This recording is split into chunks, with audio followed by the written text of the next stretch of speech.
Today we're going to be doing a 10-year rebuild of the Minnesota Vikings as we're going to start sprinkling around those 10-year rebuilds and probably starting with some of the better teams in the league, because right now in game the Vikings look great. Obviously they're playing really well in real life, but this is also a team that you kind of thought of as, well, let's be real, they were going nowhere, right? They lost their quarterback.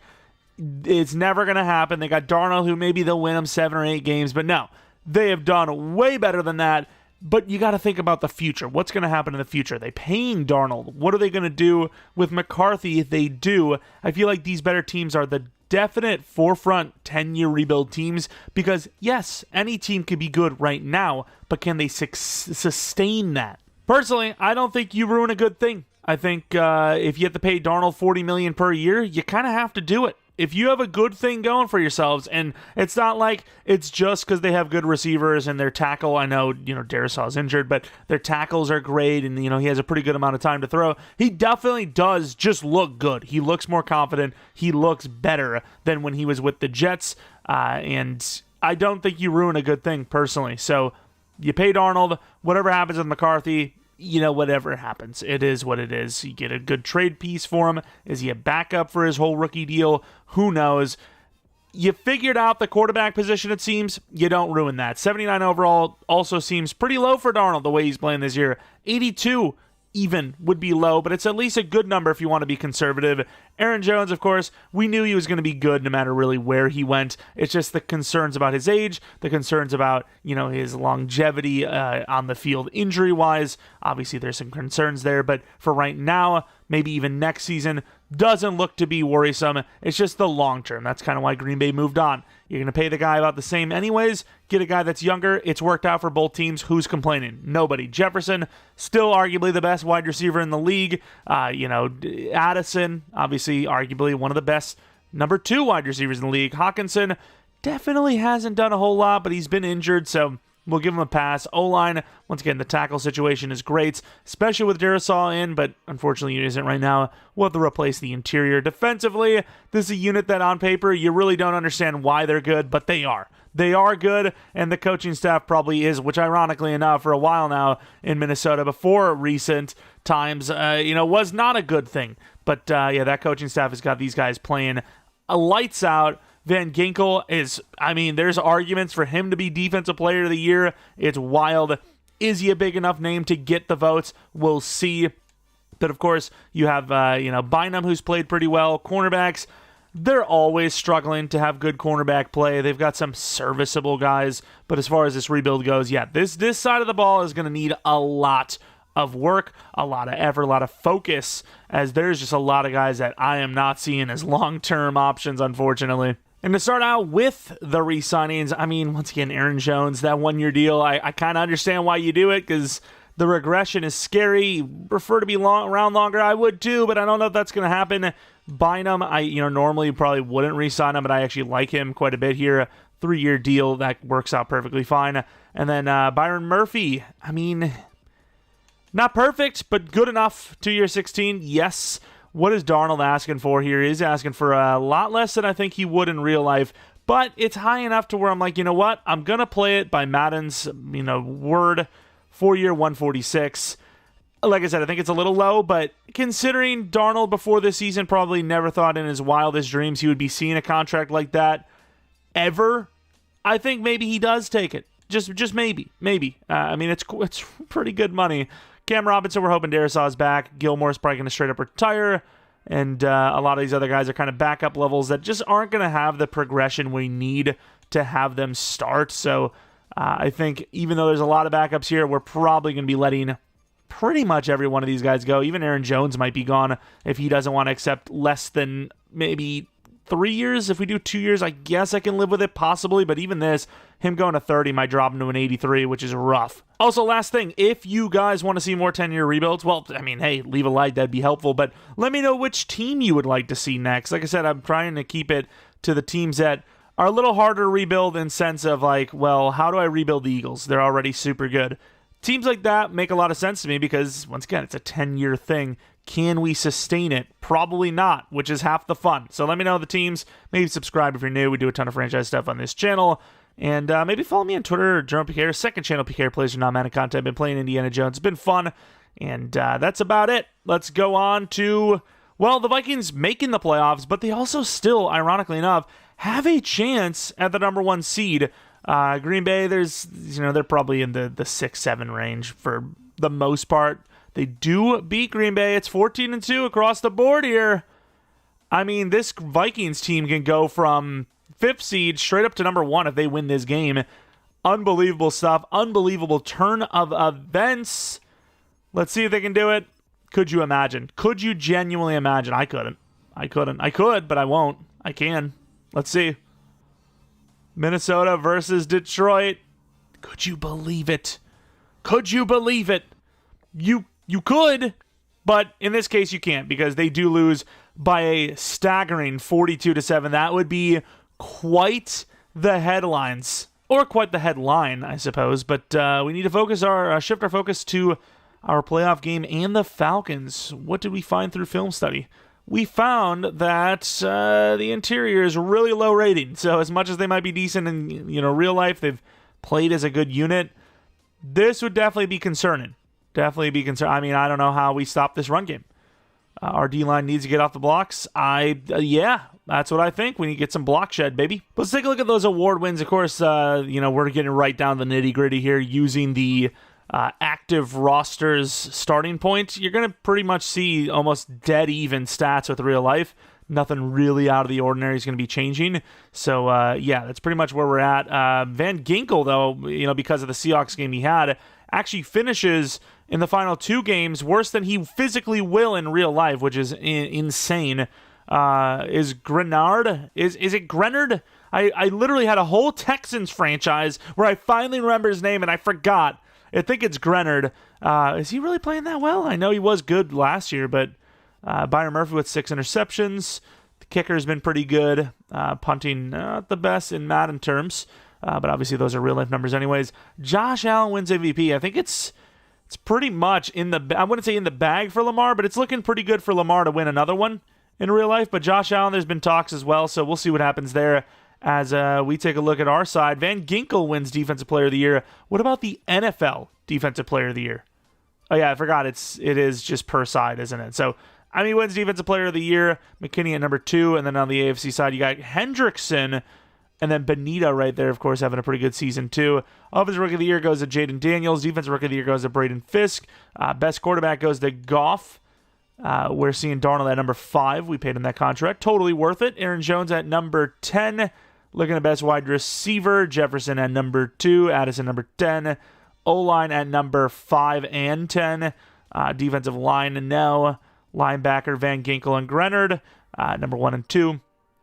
DBs, Murphy at number 3. Kicker at number 5. So not a bad season at all, obviously, for the Vikings, especially, once again, we talk about where everyone thought they would be. I really didn't think they were going to be more than a 7 or 8 win team at the very best. But here they are. Who genuinely knows? Could you imagine?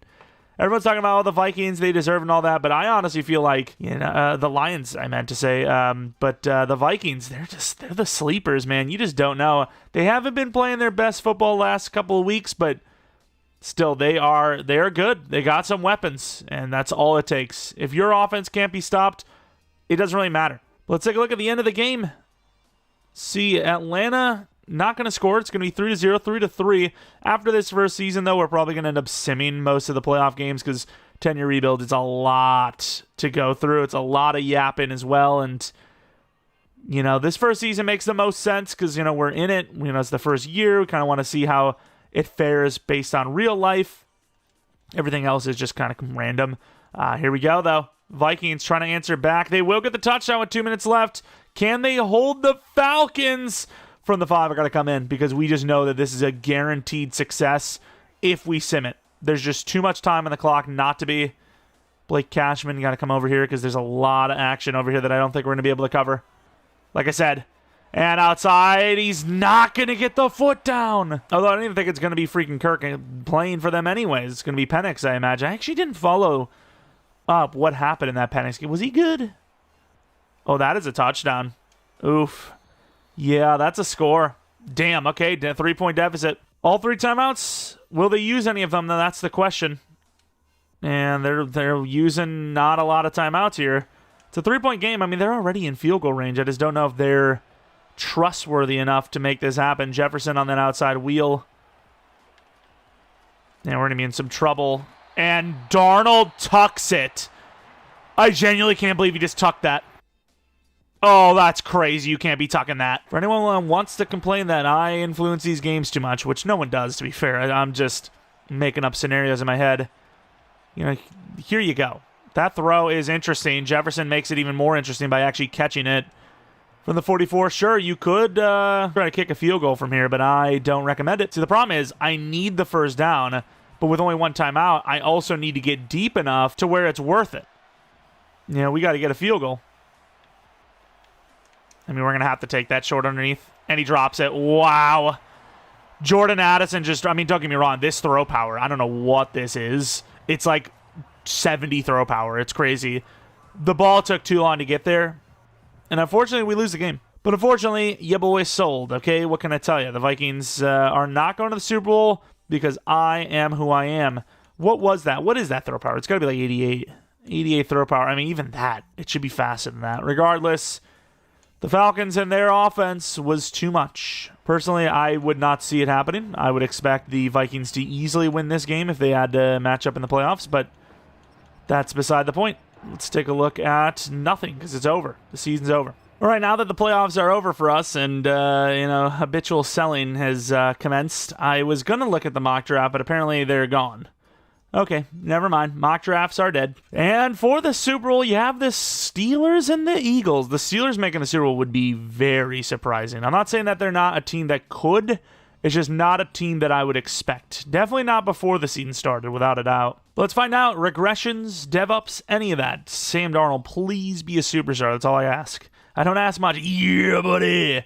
Jones, like I said, 83 overall. That's the regression point. So, yeah, I don't know if we're even going to be keeping him for a 1 year at this rate, let alone 2.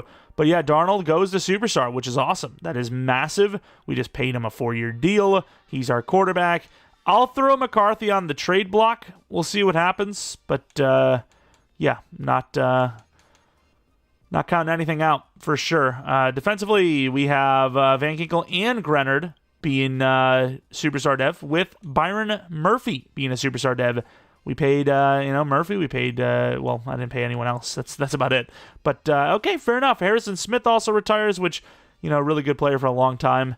It's been, I wouldn't say a long time coming, but you can't play forever, right? You just can't play forever. They lose a couple of DBs here, which I was probably going to lose them anyways, right? They were going to regress to like 80, lower than 80. So we were looking for new players anyways. Let's take a look at these. Are these mock drafts going to be real now? Freaking mock draft 1 wasn't. Let's take a look at where we're at. What are they projecting? A tackle. Okay, I mean, I feel like that's like one of the most secure positions on this team if everyone stays healthy. But yeah, you do you. You come up with what you got to come up with. Oh, God, why did I click this? Off-season workouts, like, dude, who do I want? Don't talk to any of these guys. I didn't even know they were still on the team. I'm sorry. So, of course, we did leave some of the contracts to the end. A 1-year deal worth $9. I mean, I'm willing to keep it. Run it back, if you will. And he's excited to stay. He should be. As we have Cam Akers, serviceable backup, but meh. Cam Robinson, we could afford him. We actually have like $1 billion here. But unless he's playing guard, which I don't actually know the ratings. Let's also keep the punter, Ryan Wright. Punters aren't the hardest thing to get, but let's just keep it. Just keep it in team. But Cam Robinson, can he play anywhere else? He's a big fella. I mean, could he play guard? Possibly. Has he ever been tried at guard? Like, he seems all right to me to play guard. I'm gonna sign him if I can. I'll do a 2-year 30. And he's testing free agency. Of course, that tag is gonna be way too much to ever even attempt it. It's like $42 million over 2 if we were to, put that tag to work. Let's go to free agency. Maybe we get him back in free agency instead, but I highly doubt it. Definitely not at the price that we were hoping for. But maybe there's someone else. Maybe there's an actual guard there. Free agency has Tyron Smith, Khalil Mack, but we don't really need edge that bad. Cam Robinson, like I said, I wanted to play him at guard, so am I giving up on that dream? No, I am not. I'm going to try to get him back. And yeah, everyone else probably not going to be worth it. Maybe we look for a backup running back. But everyone else, we're just going to get through the draft. Jaguars really wanted Cam. I mean, okay. Welcome back. I was going through the scouting process, and I was like, you know what? Maybe let's take a look at what draft picks we have. And yeah, I forgot. The Vikings have, like, none. They have their first-round pick, and that's basically it. So I had to trade, or not trade, but sign Jaquan McMillan, who's a 3-year, 20-some million, was a $21 million deal. Not bad, actually, for a 77 overall 25-year-old. And then DJ Jones is a lot. 1 year, 8.5 for a guy that's, like, okay. But yeah, we absolutely needed to at least fill those two positions if we have a bust of a draft. Anything else, you know, we didn't really need. It would be nice to add some different players, but those positions we absolutely needed. So we at least have something. All right, here we are entering the draft with pick 24. Nothing else, though. We have like a 5th-round pick after this, which maybe we get somebody, but probably not going to turn that into much. Sanders at 1, Hunter at 2, Carter at 3, Burden at 4, Pierce at 5. At 24, I'm not really sure what's going to be here. We have a lot of needs, right? We could use a running back for the future. Jeanty would be interesting. Walker, maybe, for an edge rusher. We got 2 guys that are on the older side at edge. They are both superstar, but they are older. There's no arguing that at all. O-line we could use, but I'm not really seeing, like, guards that are worth taking this time. Maybe you go Booker. I really haven't thought about going that route. Monheim, maybe you could trade down and grab him. He's 1 of 2, apparently. 23 years old, though, which worries me. Biggest needs, though, on this team, definitely interior O-line. Middle linebacker wouldn't hurt, but I think we're fine. You know, we can use Pace and Cashman for another year. Safety, Metellus is all right. Cornerback, I think if we had to, we could rock with who we just grabbed. And then we could use some D-line, but I'm not really sure you're going to find much of that D-line. Sawyer, you know, he's good, but he's an edge rusher more than anything.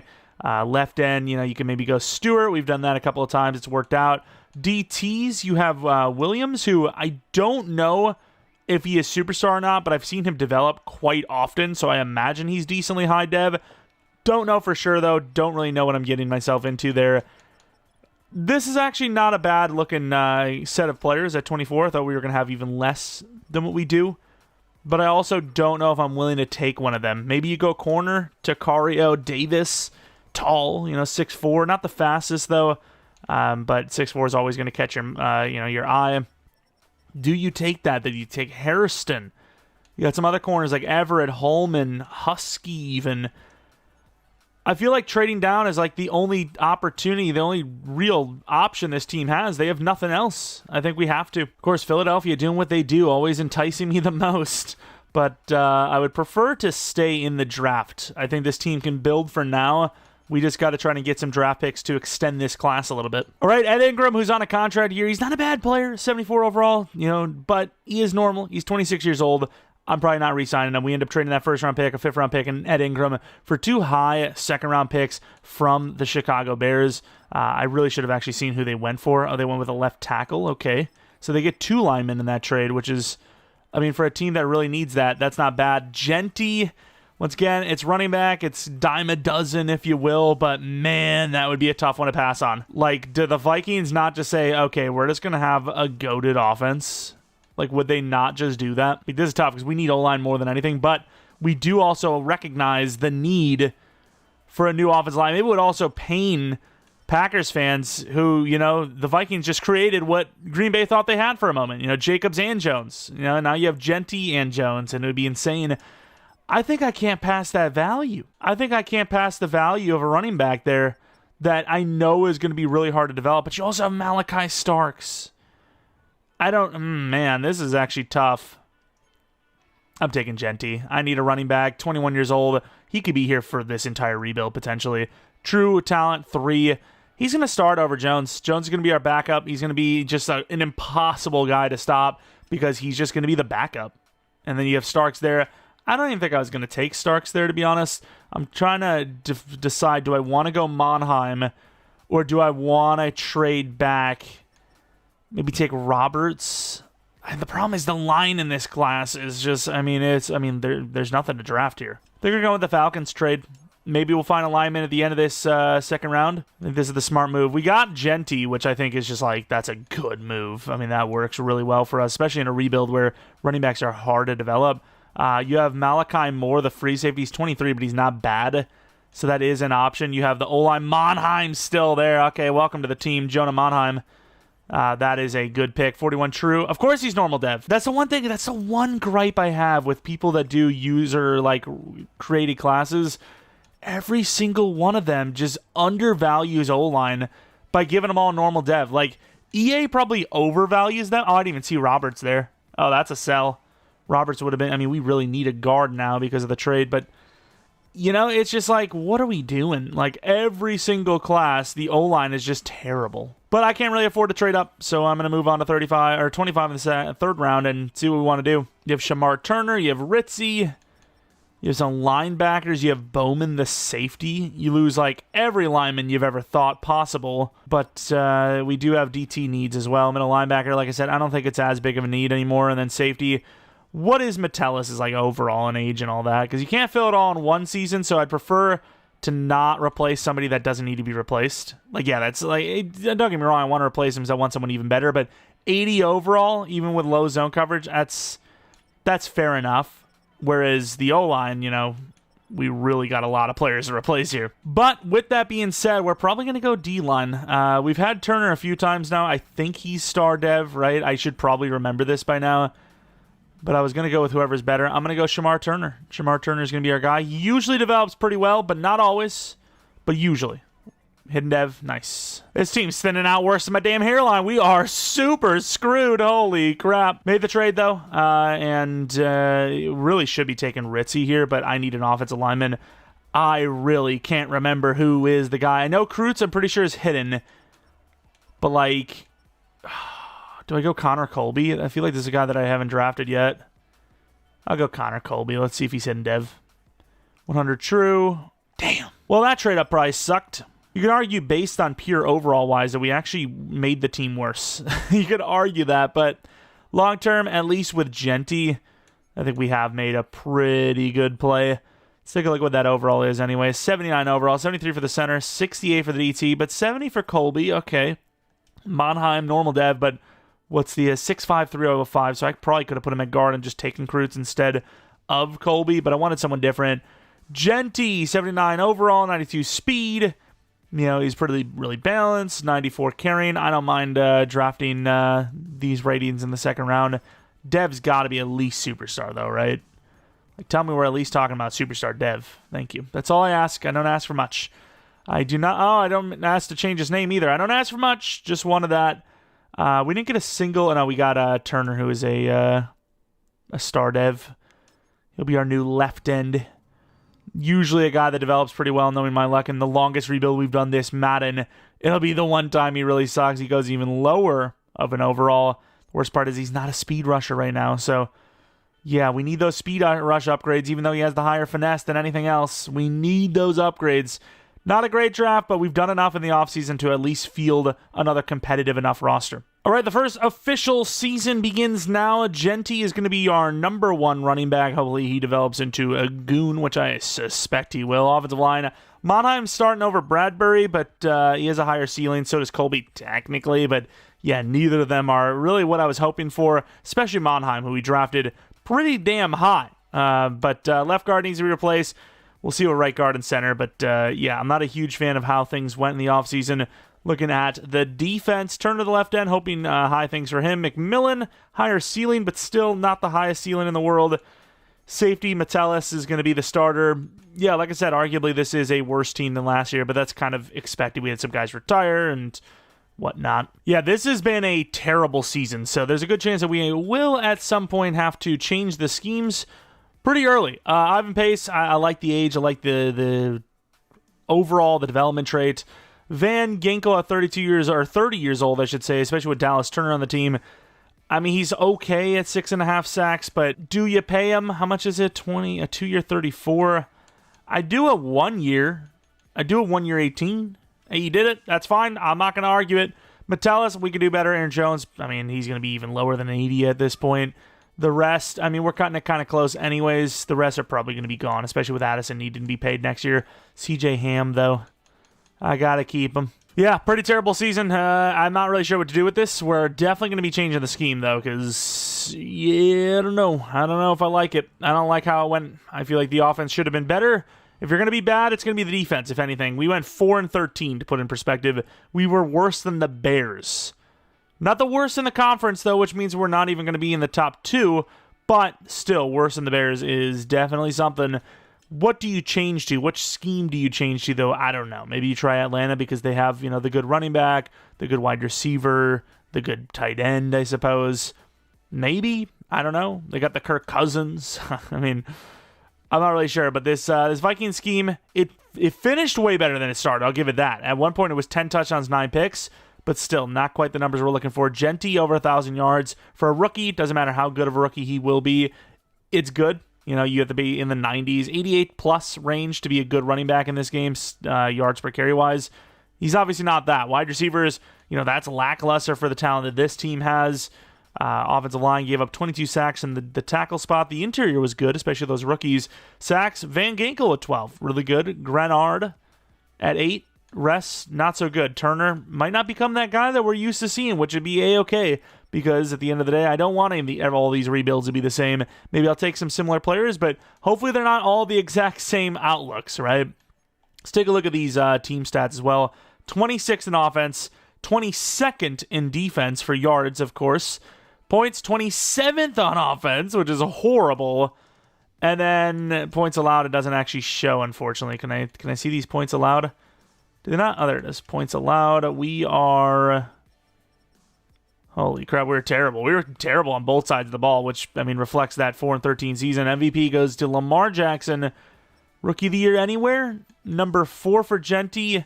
Number 5 for Turner. So really, really, really disappointing season. Van Ginkel, the best linebacker. Maybe he has a chance to go to X Factor. We signed him to a 1-year deal.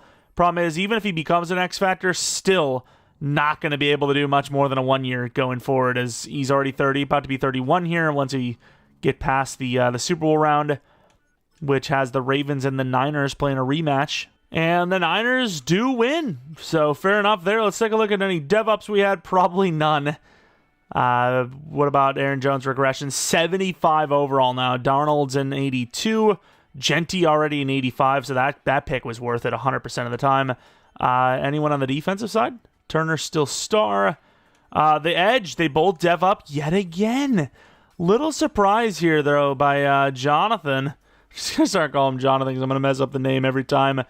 I'm surprised he got to an X Factor. He is... his finesse is good. 8 sacks isn't terrible for a 3-4, but at the same time, Dallas Turner is being completely wasted here. He's 23 now? 23, 75 overall. We've, basically not started him. This next season with 8 sacks only from Grenard, I think we're going to start Dallas Turner. I think Grenard could be a backup, but I think Turner has a higher ceiling. Van Ginkel, of course, X Factor, didn't even regress, but also doesn't have the best ratings, but still going to be the number 1 guy. Back-to-back double-digit seasons is going to be good enough to retain, that starting position. Little surprised, though, by Byron Murphy being, an 85 overall. I could live with that. Still, a lot more work needs to be done, especially on defense. Hopefully, Darnold and the offense can, kick it back into gear if we change the scheme. I don't like changing the scheme, but as long as we're not doing, the Chiefs or the Packers or the Cowboys right out the gate, some of the schemes I'm used to seeing put up good numbers, I think that's fine. Negotiations, $40 million left. I think we took care of everyone we needed to. Addison as an 86 overall star, I think would be cheaper to re-sign now than to do that 5th-year option. He gets to a 90-91 overall, maybe even gets a superstar. I don't think that's the smart move to go. Once again, Aaron Jones, unfortunately, just the age caught up to him, catches up to everyone. Free agency, you could go O-line. You have Joe Thuney. You could go safety. Ooh, Kirby Joseph would be a nice name. It's a lot of money, but we need to improve the defense. Safety has always been a position I've struggled to develop. Problem is, there's a lot of teams that are like, yeah, we see the opportunity. We also see the opportunity. See if we can try to get him anyways. Away, I think we have other options that are similar to him anyways, so probably not worth it. Romeo Dobbs, we need a wide receiver 3, but we don't need one so bad that we're willing to pay 10+ mil per year for one. So, realistically, I think we go for Joseph or Thuney. I don't think we can go for both unless we find some money by releasing someone, but those are going to be the options. Good chance we get neither, though, I will admit. Couldn't find the money. Felt that Joe Thuney, with only one other offer on him, was a guy we had a better chance to get. And once again, with this Vikings team, I feel like we have an opportunity to be one of the best offenses in the league, whereas defensively, one safety isn't going to make this team a top 10 defense, whereas a really high overall lineman, when you already have a lot of talent on that side of the ball, I think could actually happen. You also do have an opportunity still, if we were to find money, to go for Joseph, but I don't think that's going to be something we're going to do. I just think it's A, too much money, and B, not the difference maker that's going to really put this team back on top. All right, we are in the draft. We have pick number 5. We have all of our draft picks in general, and it's good because we have, once again, that the high round. So it'd suck if we didn't have the picks like we did last year, or didn't last year, if you will. Got a couple of players. Obviously, we need a guard. This guy does look like a generational. I would argue he is definitely a generational. Is it enough for me to take him? I don't know. Whereas this corner, I can't tell if he's a generational either, but top 5 looks really good, super fast. If they're both generationals, which I'm going to say the lineman probably is, this cornerback could be, but not as guaranteed as that lineman, I would still rather have the corner. So I think, with that being said, if at pick 5 the corner's there, I might have to take him, which feels high for a cornerback, but it is what it is. And both players are there still, so, unless we're going to make a trade now. The thing is, we do have another corner, 2 corners that are pretty good. Waters and Roosevelt Black. Pretty cool name as well. I don't know if I want to go with them, though. Obviously, Black looks pretty solid. Let's take a look at Waters, because that's who we would be realistically taking, probably around 20-ish. If we traded down, we could land... You know what? I'm just going to take the corner. I was about to say we could land multiple... No, let's just take Kenny Thomas. He is smaller. He's 5'10", but this guy is going to be good. This guy, I don't even think he's going to be normal. I think he's going to be superstar dev. He's hidden dev, 97 speed. That's a good start. I don't think he's even going to be star dev or normal dev. I think he's going to be superstar dev, maybe higher. At pick 5 in the second round, probably going to be taking DT. We're not going to be trading up or anything like that. It would be trade downs, if anything. We need multiple linemen, but realistically, the center and right guard we drafted last year could start again if they had to, so that might be what we do. DT is still there.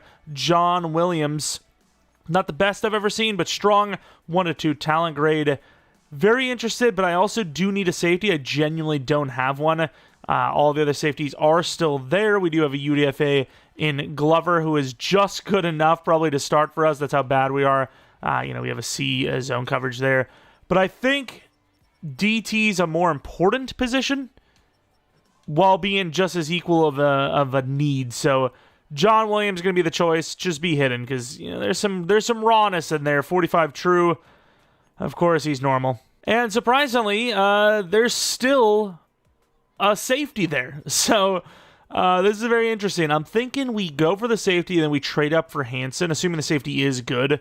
Obviously, I'm just kind of basing off of what I did scout. Yeah, Walt Cox looks great. Let's see what we got here with a 54 true. Hidden dev. There you go. That's the position I want hidden, because I suck at drafting safety. There we go. We trade Brandel, Kelvin Joseph, a 4th and a 5th this year, and a 6th 2 years from now to move up to 70 from the Chargers. You say what you want about the trade. They took it. That's the way the game is. That's the way the game is. Could use a linebacker, but I think we can once again just deal with what we've got. This offensive lineman is 3-4. True talent, 1-2. We don't technically need a lineman this season, but we will next year. Might as well get a start on it, get a guy developing in the background when Tooney's gone, or, we want to replace that guard maybe. Thankfully is hidden. It says 43 true there, and that 1-2, it's arguable. Definitely arguable. We're not going to make another trade up. Could have went for the linebacker, but I think both of our linebackers being in the 80s, I think we can live with it for one more year without having to risk next year, just in case we do actually, have another bad year. And then as far as this pick goes, maybe a future fullback. Who is this guy?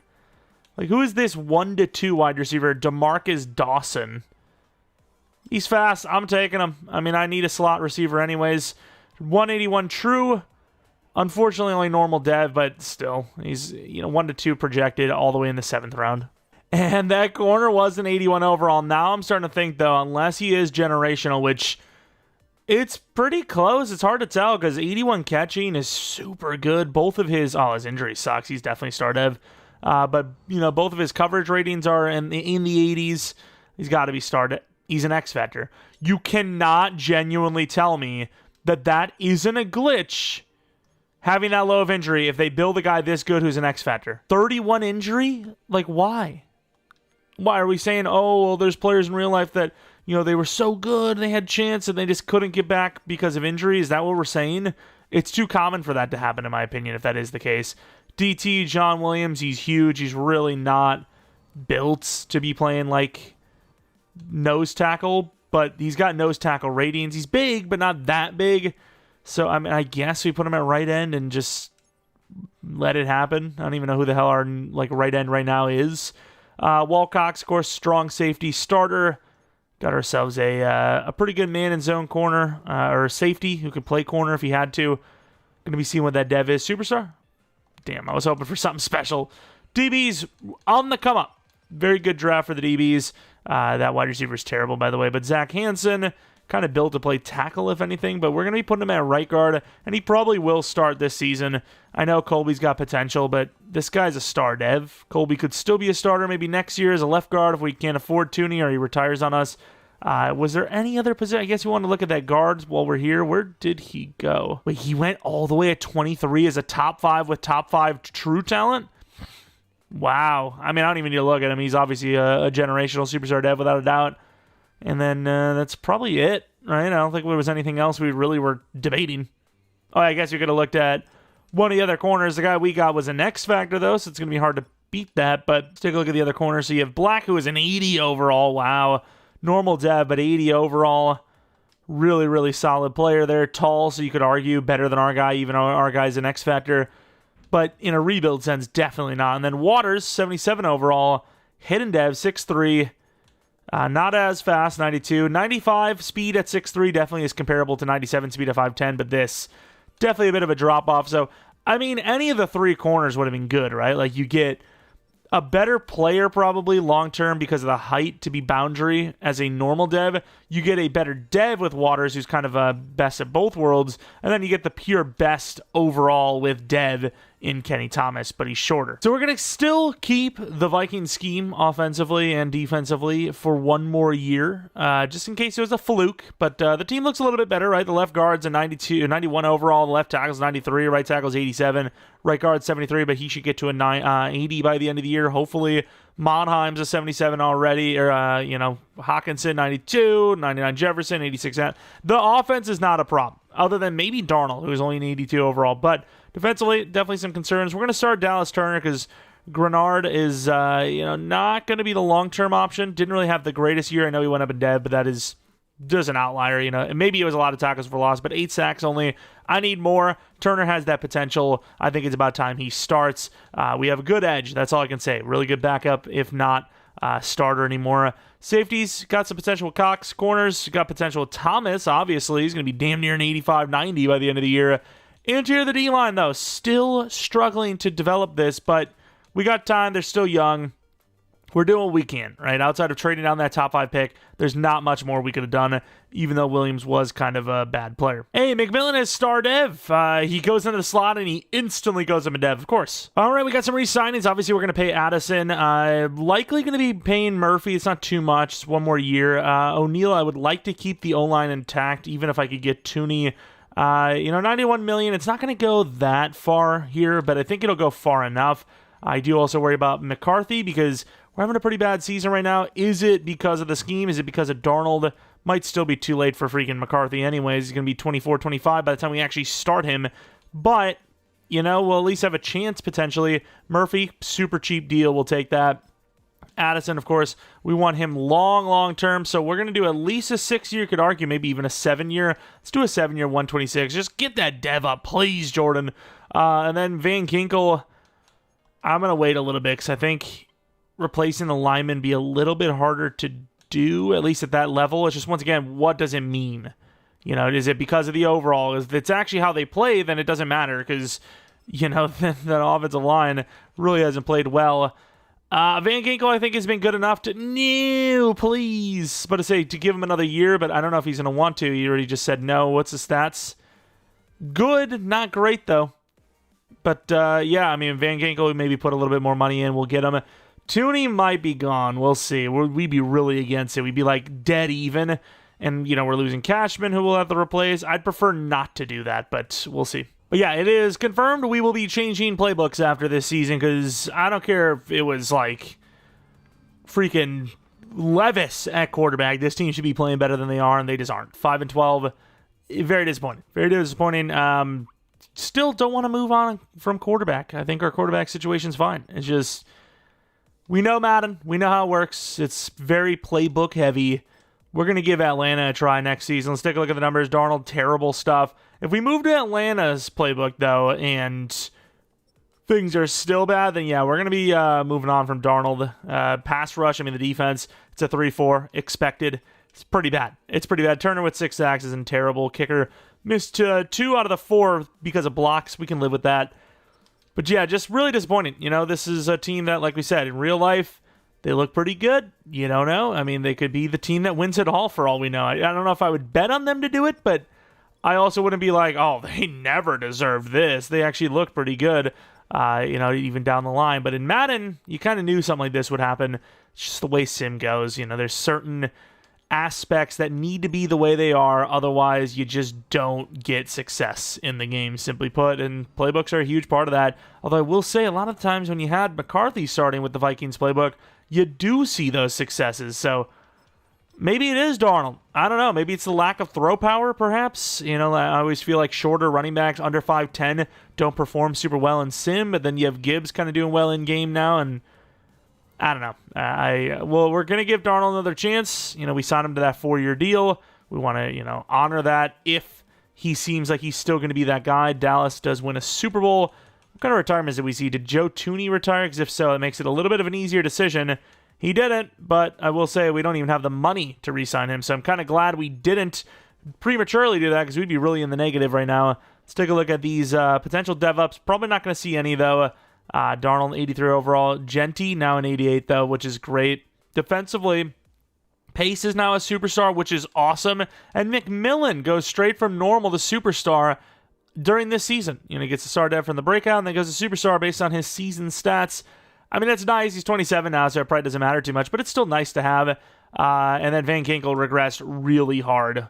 We paid him for basically nothing. Should have saved that to the end, as he's lost like 4 overalls. He's like barely even serviceable, barely even a starter. Probably won't even be a starter if Grenard is still here. I don't think he had a contract issue, so he's going to be our new left outside linebacker, I imagine. Ivan Pace at least looks to be like the long-term guy, and then Williams goes to star. So there's still a lot of question marks, and it's still really frustrating that we're not doing better as a team, at least on offense, but we are still progressing positively, if you will, forward. John Williams, star dev. Very raw ratings. It looks like they're making him a run stopper, which, whatever. I'd prefer to go speed rusher. You get all of that anyways, but that's fine. Really need that dev up for Madison as well. We just gave him a massive deal. We really need that dev up. But let's go to resign and see if any money appears. Thuney probably going to be gone if not. And 4.5 mil, 5 mil. Looks like that will not be the case. We will not be keeping Joe Thuney. 5th-year option for McCarthy makes no sense because he is a youngster still. We need to re-sign him. Maybe we probably get him for 2 years on $46 million. Dallas Turner, the 5th-year option's cool and all, but I think we could get cheaper once again if we would have just hold off as well. Cashin regressed really hard himself. We're going to have some positions to replace. 4.5 mil to do so. Not really going to be happening through free agency, I don't suspect. Let's take a look at the free agents, though, see if there's anyone worth maybe trying to make it happen for. We got $32 million. You could probably spend about 15 of that and feel comfortable with it. Fred Warner's cool. Don't want him. I want him, but not for that price. Brian Branch is cool. Probably do need a safety. Bynum is, not going to last forever. Joe Thuney. Oh, wait, all of a sudden money's gone. Wait, I'm so confused. Wait, why do we have no money all of a sudden? But Joe Thuney's still there. If we can actually get him back, I would do it. Anthony Richardson's a free agent, which I'm a little surprised by. I guess he's expensive, but 82 overall is not bad.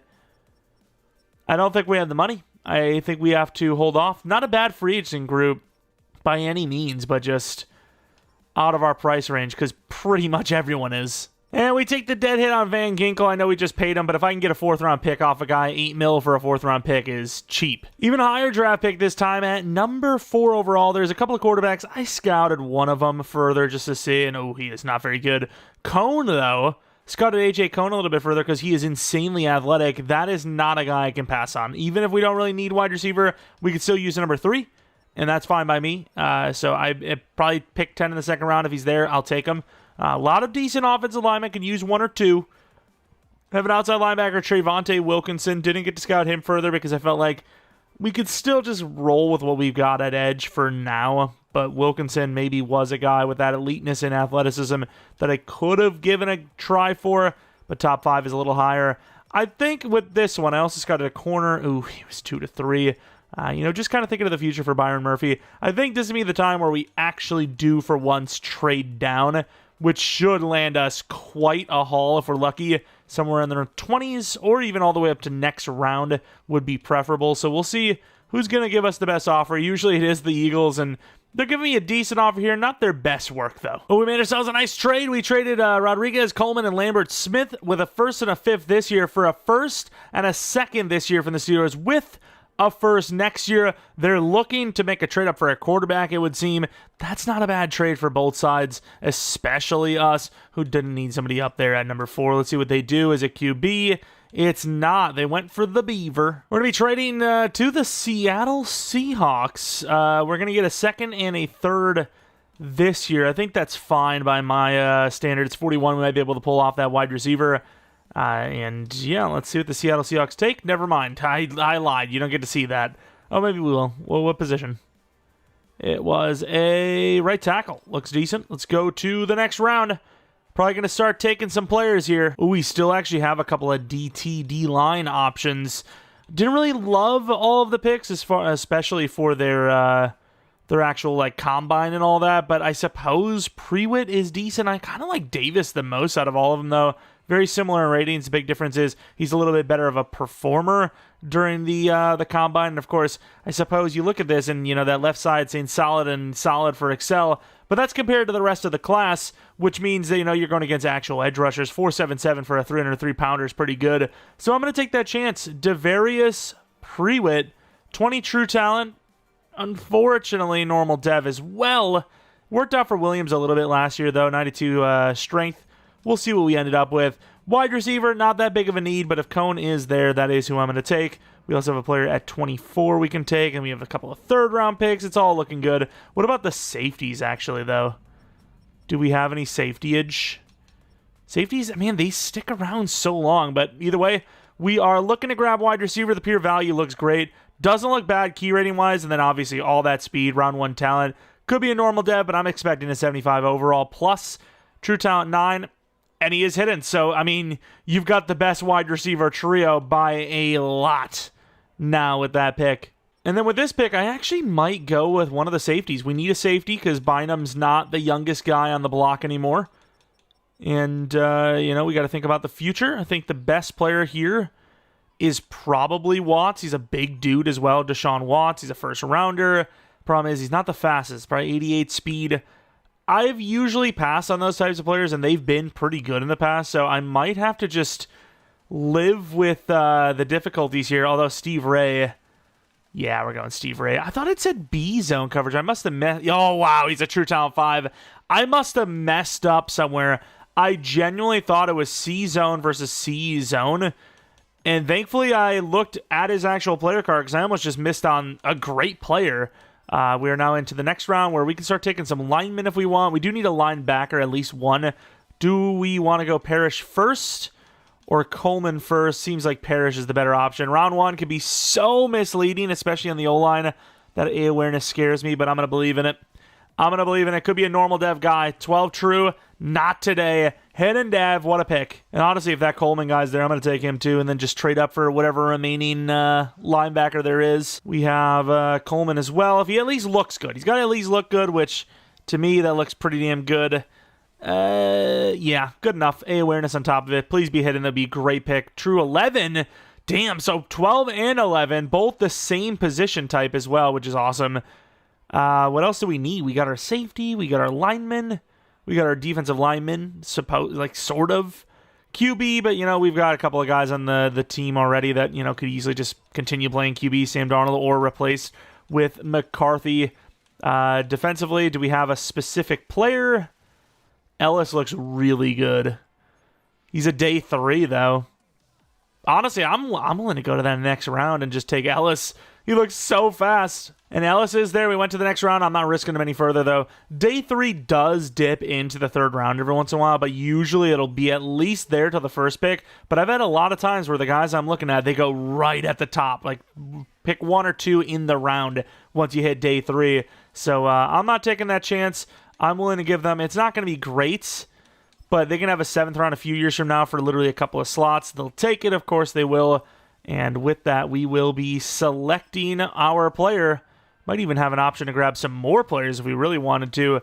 But as of right now, my big positional need is linebacker, Sean Ellis, super athlete, great zone coverage, and we also seen great man coverage to see how good he is. True talent 73, and he's also hidden. That was always going to be a solid-looking pick, probably always going to be a gem, and he was. What a selection, and now I'm kind of thinking of what we need more. Do we go for another lineman? We could easily just trade up for Quentin Hughes. How good is he? He's a 2-3. Oh, he looks great. I'm going for him as well. We made the trade, but it will finish our draft. This has been an amazing draft class. We don't even really need this center, but he looks really promising. So, I mean, I'm going to take whoever I can. Although we also have Carlos Davis. He's not great, but he's good enough, especially with how athletic he is. The lower strength, high athleticism guys have been great for me. We're going to go with Hughes, though. I think the value just looks so much better here. 75 true, another hidden dev. That guy looks like a true center as well. We'll move to the next round and see if there's anyone worth trading up for still. But, man, we had a great draft, and I'd be perfectly fine with what we've had. Even half the draft class we had would be fine. Unfortunately, the DT's not there, so that, for me, is all I care about. Let's move on to the draft recap, where we only drafted, if I'm not mistaken, 1 normal dev. Look at all those players. 74, 75, 76, 75, 75, 72, 72. The only player, once again, that was actually normal dev was our first pick, Devarius Prewitt, who is solid looking. He's not a bad looking player at all. Was a DT we needed? I think it was. I mean, he's a block shedding type. He's big enough, I suppose. Wearing number 52 is interesting. As we now look at AJ Cone, really athletic, 75 overall. Could it be one of those superstar types? Insane release for a speed type. Usually it's like, if you release, pretty good short route, not much going on elsewhere, but super fast. Star Dev, I was pretty shocked that he wasn't superstar, to be honest. But number 1, awesome. Steve Ray, the new starting free safety automatically. Super high overall out the gate already. We got, what's the hit power? Sort of got a new Harrison Smith. Sort of, not really, but good player anyways. Star Dev. I was hoping somebody would be higher than Star. We'll see if we get lucky somewhere out there. Drew Parrish. Glad we didn't, well, not that we could have afforded him anyways, but glad we didn't keep Tooney because we got ourselves an O-line. Drew Parrish, Star Dev. I think Monheim's going to be traded as well because he's normal Dev. At first, he looked like he was going to develop pretty well, but that just hasn't been the case. Coleman. I mean, this is basically another center type, so we really honestly overdrafted line. We really did, but hey, it's not a bad position to have a bunch of players at. We'll develop these guys, maybe trade one of them off in the future, but right now we are looking really good. This draft was huge. The other drafts, they were okay, but this one was really good. Like, this has been a draft. And there you go with an extra player as well. Number 19, that just feels like disrespect. Like, that just feels like they did that on purpose. But an X Factor, that guy just looked like a gem. He was more gemly than I could have ever imagined. He was the starting center. One of these linemen want to be superstar. It'd be great. Please. There he is, the center. All right. I mean, yeah, really going to get rid of Monheim now. Who did the Beaver? 76 overall. Hidden dev, so he is pretty good. Good finesse, good block shed. Is that finesse or is that power? Whatever. He's a good pass rusher. And then, I don't remember what the other trade was. It was like 24, right? 24, the tackle for the Seahawks. He kind of went a little high for that, but 6'7", I understand. No strength, though. And I think, I do want to look at one player. We could have had Sears, the DT. 74 overall. Our guy's 77, but Sears is hidden. Good power move. He definitely looks like a better pure pass rusher than our guy. He also is hidden dev, so he's probably going to be better. Really better than our guy. A lot better, actually. Was there anyone else? Nixon? I don't think so. Brinkley was definitely one of the guys, 71 overall. Right end, also hidden dev. More raw than our guy, though, so you can see why we kind of passed on him. Watch EB Superstar Plus as well. That would be pain. Okay, but Sears, I swear, pure middle linebacker, the best linebacker you can get. Pure DT, the best DT you can get. Whether you need outside linebacker or you need a left or a right end in a 3-4, it doesn't matter. It is always bad. Just take the damn pure position, DT and middle linebacker. We trade Colby and Monheim, who still have, 2 years left on their rookie deal, I believe, to the Bengals, who need a lot of offensive line. You can see 3 of their top 5 needs are O-line for a second-round pick. It seems like a reach. It looks like a stretch.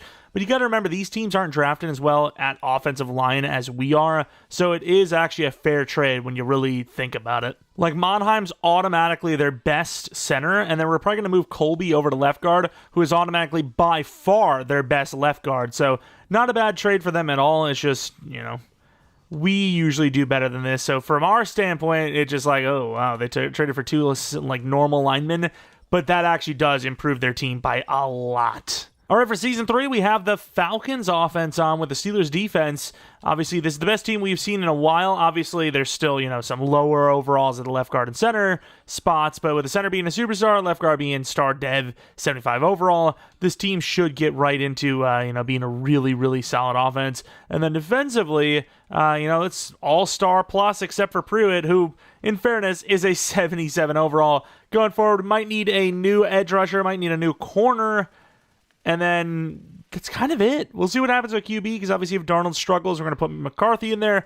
If he struggles, then we might just lose both of them. Who knows? But, this is kind of the last chance for Darnold, in my opinion, and really this offense with him and really any of the quarterbacks on this team potentially. There was 5 different breakouts on the year for Walt Cox. One where he had a similar situation where he just had where it was 4 tackles, 2 for a loss, failed it, got a couple of upgrades in the XP department, and then got the same situation, hit it this time, superstar dev, another 4,500 on the XP. We're pretty deep into the year now, and gotta say, it's another iffy season. McMillan, the price is super cheap, so whether we want to keep him as a starter, number 3 long-term or not, whatever happens, happens. He's that guy. Byron Murphy is still good enough to be our corner, too. I think we can do better than him, but at 29, I'm okay. I'm okay to go another season, at least with him on the roster. If we have to trade him off for a 4th-round pick, we'll do it. Grenard, I don't know, dude. Grenard is... He's not a bad player. Oh my God, look at this contract. Okay, well, I don't know if Dallas Turner will ever be that number 1 guy, but I'm paying him. 7-year, 60 is literal theft. And so is this contract for McCarthy. What do you do? Darnold's played really well, but he's not going to be here forever. Do you do the 4-year deal for a quarterback that, he's still developing really slowly, but could you not see another Darnold situation here? I just think, as far as pure realism goes, why would he take that? So this could be a contract where I actually screw us over just to make it a little bit more realistic. I'll do a 1-year 20. I think he'd be willing to do that. Maybe should have done full guarantee. I think he'd be maybe willing to do a 1-year 20 to stick around, but there's no way he does a 4-year 40. Never gets a chance to start, and he was a first rounder. Yeah, there's no way he'd stick around on a 4-year 40. Even a 1-year 20 might be too low. TJ Hawkinson, he's good. His number's been great. He's on the Falcons scheme now. It's better than it's been. Definitely on par for that, at least.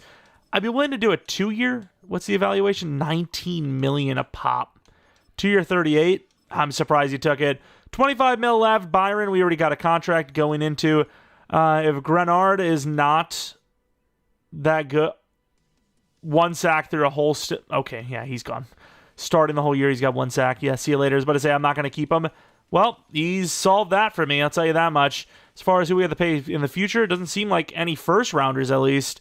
25 mil left, we'll pay Murphy, and we'll just need an edge rusher. So it's another pretty bad, arguably unexplainable season, but maybe a conversation has been started. Maybe I also screwed Darnold out in the end because he might have become an X factor, but based on McCarthy starting for this team when the season was over, McCarthy might be the starter next season. I'll be real. Walt Cox has also been unbelievable, by the way. He's got a billion different... Probably about 20,000 XP in that superstar dev up during the regular season. But I'll show you where we started McCarthy, and then you kind of maybe make that our judgment. So we started him after this Lions loss, 3-2. The season finished 7-10, but McCarthy was 3-2. with games against the Niners, Chargers, Raiders, Seahawks, Panthers, I mean, the thing is, Darnold is actually, he played pretty well, but the team wasn't winning. So, what do you do with that, right? Looking at the numbers, McCarthy had a better completion percentage, but touchdown to pick ratio is definitely worse, but an equal passer rating. I'm really confused by this. Just better yards per attempt? I mean, not by much. Just less incompletion, I guess, really carrying McCarthy there. I'm not really sure what to do. Jeanty's also been horrible, to be frank about it. Addison should be a superstar. That's great. But what do you do? This team has been in like a really weird situation, this whole rebuild. Also, I don't know how we're going to find a way to do it, but this team probably needs to move to a 3-4. I just don't understand why the numbers are so bad in Sim. 2.5 sacks for Dallas Turner. He's got 88 finesse move, and the best he could get is 2.5 sacks on a whole season. That's what you're telling me. That's kind of crazy. This year, the numbers in the NFL have been kind of low. Sack numbers have been a little low. But years previous, I mean, you could luck yourself into 6 sacks in a season. Like, you really could just... Teams good around you, you fall in line for like 6 sacks on the year. Not saying it's easy. I'm just saying, like, we've seen players that aren't the greatest have okay numbers on the year. MVP goes to Allen. Any awards for us? Number 2 for defensive rookie of the year. Number 3 for offensive rookie of the year. And then it's just going to be nothing from there. So the Falcons playbooks, I think they were good on offense. I really don't know why we suck. I can't really tell you. I really don't have an answer. I wonder if Darnold would have been an X factor if we would have continued to start him. The problem with that is, so what?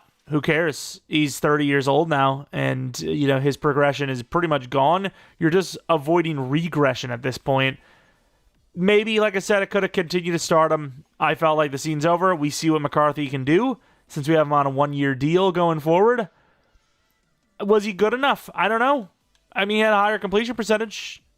Maybe the team plays better when they actually have something to play for instead of the season over and they're just playing for, their future jobs potentially, which is, important, but there is still slightly something behind your head that's like, these games literally mean nothing. They really don't mean a whole lot. And the Chiefs won a Super Bowl. Can't believe I was actually thinking in my head that I'm glad to see it. Don't want to see the Cowboys win them Super Bowls. Darnold, 82 overall, so he's already regressing at 30 years. Oh, he's 31 now, that's why. 31 years old. He's on a 1-year deal. We probably do, equal out on what we lose / what we gain. You can see we gain about 10 mil. If there's a team that wants him for a 3rd-round pick, I'm down. I think we're going to give McCarthy the chance at 25 years old to just go ham. It hasn't worked with Darnold. He's getting worse now. There's no points. Of course, looking at the defense, pace. Another dev up. Now an X factor. That is really unexpected. The block shed's crazy. The coverage is crazy. He is so good. He is really damn good. Let's take a look at the rest of the team. Anyone else do anything crazy?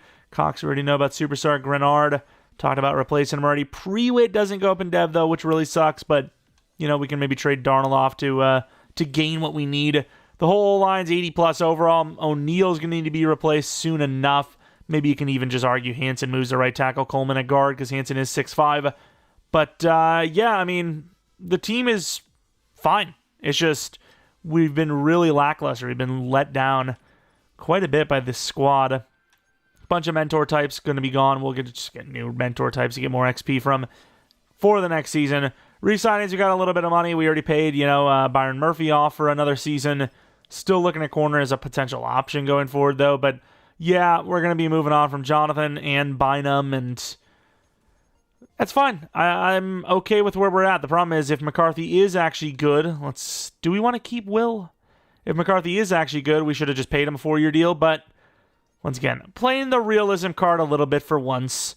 Kicking, that was a really good season. 88% in Madden is really good. It's really good in real life, but in Madden, 88% is damn near like 92%, 94% in real life. Usually you see even the best of them in this game go for like 78 to 85, which is, not the best, I suppose. But there you go. I can get a new punter any day of the week. He was under 50 yards per punt, I believe, for like the second time in this rebuild.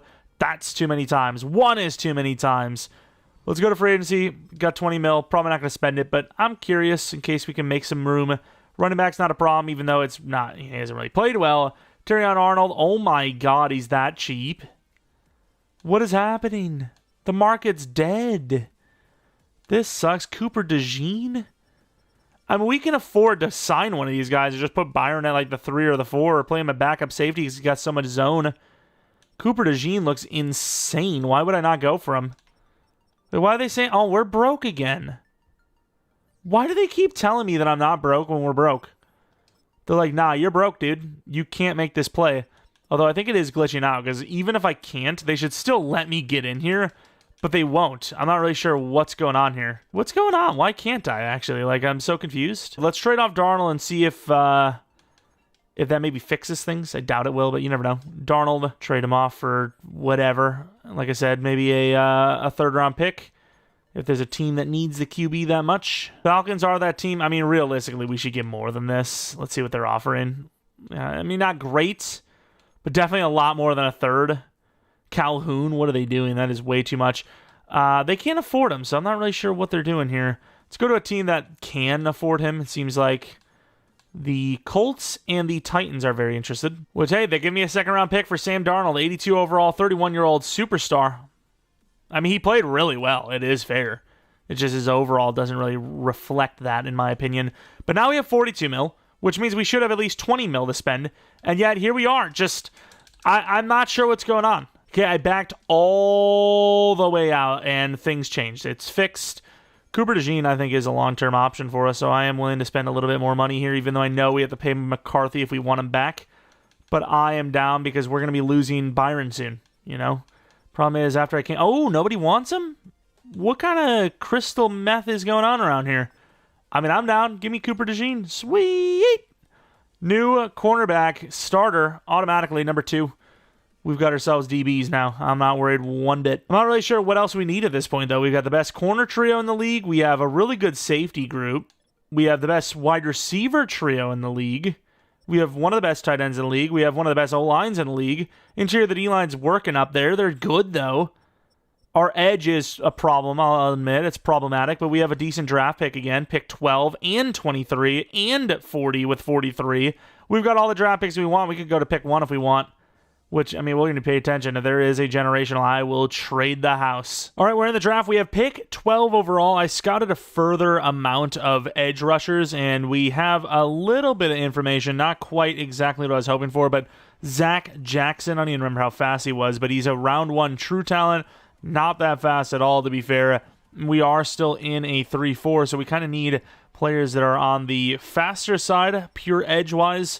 What about these guys? You got 3 of these. I didn't really get to scout those guys because, well, you're limited. You know, you're limited on picks and or on picks to make for those focus scouting. Bates did not participate. He's fast enough. I really don't know what you want to do with this. You know, like do I trade for a proven edge? Maybe we got 2 first-round picks. I think that wouldn't be a bad call either. Let's see. I decided I want to keep it a little more realistic than to trade for some proven name that just would never move or wouldn't move likely. The problem is now we have a choice, and there's too many choices to be made. Bridges, not a hope. I'm going to go for him. Matthews didn't really scout too far here, but what is he looking like? He's okay speed, good finesse. And then we have all these right outside linebackers that we need to look at. So we have these 3. Bill Clay, who's 270, A power move, B block shed. Bates, who's a little bit more in line, A finesse, C block shed. And then we have Woody, we don't know as much about, but he's like the most athletic on the bunch, I feel.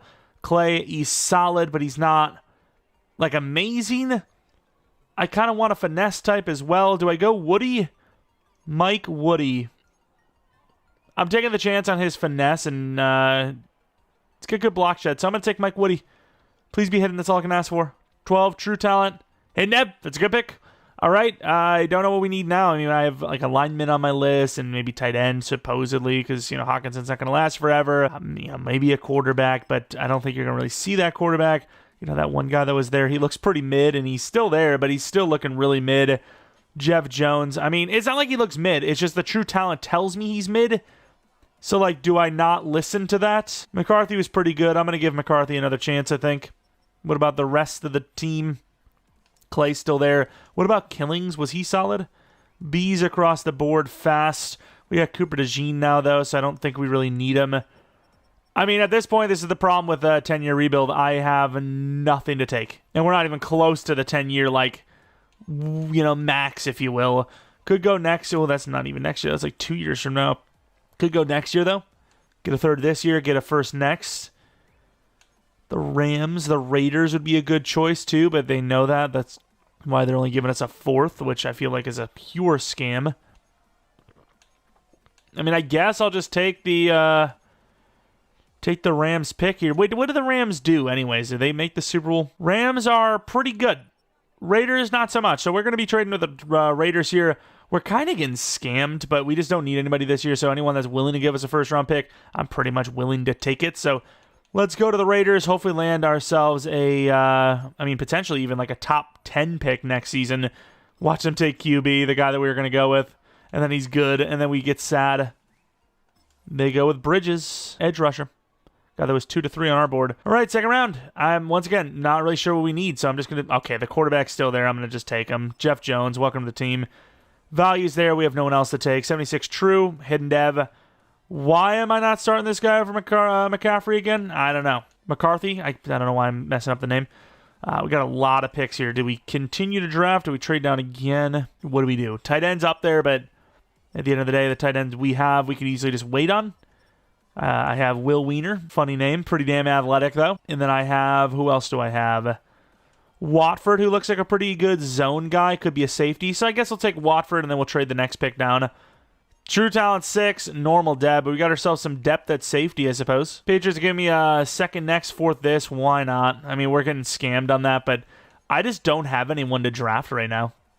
I just don't. Quarterback and edge were our biggest needs. Oh, I also may have sold the tight end down. Nope, he's still here. There's linemen. We could always trade some of those picks up. Will Weiner. Will MF and Weiner. Hidden dev, there's our future tight end for Hawkinson even. We got even that filled. Actually, we do kind of need a starting lineman, don't we? No, we don't. We're thinking about the future again. O-line, O'Neal. Still just not even really a need to be focusing on. Team looks great. It just doesn't need much. Edge was our biggest position. We got it. DT, I mean, the guy's young, so I can't really replace him just yet. I mean, maybe I trade up for one of these players I think is really good, but I don't need to. Do we have ourselves another one of those generational, X-Factor type linebackers? We'll find out. Chris Black, we're in the round 4 now, and really didn't, nope, not going to be the case. Didn't really feel like we needed any of the other players, so I just let it happen. Next pick, corner might have been one of the corners we actually had on our list, which we already just drafted a corner. Center, Sawicki. Why not? Maybe we'll get another hidden lineman here anyways, even though we weren't really trying. Nope, normal dev as well. Okay, these 4th-round picks have been booty. And then I still have another one of my players here, Mr. DeMarcus Riley. I mean, he doesn't look great, but it's the 5th round. Why not? True talent 49. Decent enough athleticism, and his key ratings weren't terrible. Look at all these draft picks we have, though. Let's trade this as well. We're going to have ourselves a really sick class for next year. Let's go straight to the Bills and give me a 4th-round pick. I don't need to look any further, really. And for the draft recap, we ended up finishing the draft out with a fullback and a punter. The punter did have 95 kick power, but everyone else, kind of mid. Mike Woody, 76 overall, 81 finesse, and really athletic. So, yeah, that A to C, I would argue, is an A. I can't confirm, but I'm just going to go out on a limb and say it was an A. I don't really like 50s too much, especially when the 50s aren't great. Dev, only star, kind of expected it, but curious to see what the other guys were, because we did have a choice on a lot of players. Then we have Jeff Jones, who, I mean, if we're going pure smartness, if I'm going pure, what do I want, how do I want to become the best team possible, I start this guy. But I want a realistic rebuild where I want to give McCarthy a chance. I mean, why wouldn't I, As far as a rebuild sense goes, yeah, I should be, starting this guy. This new quarterback, instantly get him a chance at Rookie of the Year, gets a superstar dev, has a glow-up season, probably higher overall than McCarthy is right now. But, yeah, I want to give the guy a chance. I think it's the realistic thing to do. Will Weiner, we basically drafted ourselves a way later round Brock Bowers, which is pretty sweet. Got a little bit better of a hairline, but I'm not... Okay, that's a great soundbite to have there. Sure. Chris Black, I don't know why I'm even looking at him. He's a really good overall. It's just, what's the point, We did also grab a good enough outside linebacker to where he probably could play in that 3-4, but I'm halfway tempted still just to move this team to a successful 4-3. It's the only time you actually get good numbers. But Bates went right after our pick. Also a hidden dev guy. Definitely not as good if you look at the fact that he's smaller, so he's not as prototypical sized, and he is slower, but what's the dev anyways? Also star, so we definitely made the right call there so far. We did have another 1 or 2 players, though. Bridges, 2 to 3. Couldn't get him because of that, and he is normal dev, so we passed on him. The Raiders, the moment you take an edge rusher, high, it's automatically a bust. That's the way it is. Matthews went before Clay, mind you. Clay Matthews, I just basically said that out loud. Normal dev, though, but really good. And then we, of course, have Clay, who is really slow, which is kind of what threw me off in the first place. But start of the second round, that's a good pick for them, without a doubt. Even at normal dev, that is a good player. 80 power move, 83 block shed. He's a really good edge rusher. The question is, will they use him there, though? They are a 3-4 unless they've changed. Here we go for the team of Season 4. We got a lot of weapons. Quarterback McCarthy showed a little bit last season. He's 25 now, but is still very developable, so I'm not too worried about him. It's just, will he actually take that next step? Will he become a superstar and then some? We have Jones at the backup, very young. Could go the same route as McCarthy, but maybe gets a little bit sooner of his start if McCarthy isn't the guy, because we do have to pay him this season. McCarthy was a 1-year 20, I believe. O-line, we're set up pretty well. Maybe they'll replace a tackle in the future. Defense, we're looking really good. It's a solid team, top to bottom. Really just the question marks is, what will the team look like if we have to pay a McCarthy, 154 mil. Jefferson definitely gets a contract. 5 years is tough. If we can do 4, I would love to. Jeanty, obviously. Murphy, probably not. McCarthy's contract is super cheap, but I don't know how well he's playing. I got to actually take a look. Pretty good, I suppose. We'll give him a contract. I mean, it's kind of dumb to see it be like that, but at this point, I'm not even going to argue it anymore. Maybe because of the way the sliders are set, that he would be like a bottom 30 quarterback, even with a good season. So I'm just going to let it happen. I'm not going to fight it anymore. I already paid him more than the game was telling me I needed to, so whatever. Shamar Turner, I have definitely seen better than him, better versions of him, really, but a 4-year 44 is too good to pass on, even if I feel like we could do better. This team is goated. O'Neal we probably could keep, but I think we actually can do better. We can develop better, so I probably won't. Kenny Thomas needs a contract. Probably will give him the 5th-year option when it comes down to it. Jeanty, once again, we're going to pay him. I'll pay him a 6-year deal because as a superstar, maybe even gets to an X Factor, I think he'll be fine to play into his 30s, really low 30s, like 30, maybe 31 if he's lucky. And then we have Jefferson, a 4-year 160. Okay, I mean, that's 4 years, dude. That's a lot of years at 29. We're having a pretty good year here. Not really sure why we were bad last year, but hey, we're good this year. Might be even a bye week type of situation. Lions were to like 12-4 as well, so we still get the bye week though. They were not 12-4. Who the hell was? I guess it was just us that was 12-4. Lose to the Lions, I believe, and still get the first round bye. McCarthy was amazing. Addison was amazing. This is the type of year that is really goated for us. I mean, we're in the playoffs. We got good contracts. Our guys are going to go up in dev. This was a really good year. Just automatically, J.J. McCarthy, 46 touchdowns, 47 yards, 11 picks. A little too high for the picks to win MVP probably, but still really good year. Jeanty, 1,000 yards, 4.4 yards per carry, 9 touchdowns. What's his overall? It's a 93 overall. I'm telling you, dude, I really believe the short running backs in Sim just don't do as well as the taller ones. Addison was great, though. He'll go up in dev, which we really need. Jefferson was solid, considering Addison had the year he did. Hawkinson was all right. Cone was all right. Blocking Darisaw was the worst, which is ironic because he's by far the best. We got to love that. Sacks, anything. Maybe you do need to move to a 4-3 because Turner had 4.5 sacks and Woody had 8.5 as a rookie. So hopefully he'll go up in dev, get rookie of the year. DeJean, 5 interceptions. Maybe he'll go to superstar. That would be nice. Reichert, I would imagine is Reichert. Not good. Not good. Bryant, pretty good for a punter, especially as a rookie. Yearly awards, MVP was at number 4. So good, not enough. Any other award wins? Rookie of the year, we do win with Woody, so that's superstar. McCarthy's at least superstar, maybe X Factor with the season he had. Jeanty maybe wasn't as bad as I thought, but the yards per carry felt like we're a little low. Number 2, though, he's a Pro Bowler. That's great. Addison at 4. O-line at nowhere. D-line nowhere. Linebacker nowhere. DB at number 4. Best kicker, definitely not. But we're in the playoffs, so we have a bye week. See if we can win ourselves a Super Bowl. We have the Falcons. These rebuilds take so long to do, and if I go in and watch all these games, it's going to be such a long one, but we haven't won a Super Bowl either, so I want to go in every time until we win one. Maybe I'll just start at halftime every time or something. And hell, barely even a reason to presume or resume at halftime. We're down by a lot. 14-point deficit, down by 7. Now it's all tied up. The Falcons are driving down. We need to get a stop here, and we don't, and that's going to be game. No, it's going to go to overtime. Super fair, obviously. The Falcons should not have kicked the game-winning field goal, clearly. Not that it'll matter. Seems like they're going to get it anyways. Nope, they won't. Both teams really not trying to win, and here we are with the win. 31-28. I don't feel like we deserved it, but we've lost games like that as well, so you take the good with the bad and the bad with the really bad sometimes. Jeanty was solid, while McCarthy, 2 interceptions, same as Penix. Not the best performances from those quarterbacks, but hey, we won the game, so it doesn't really matter in the end. Taron Johnson with 2 picks, Ellis and Thomas with picks apiece. Very even game. Both teams were equally bad in the same kind of aspects and equally good in the same kind of aspects.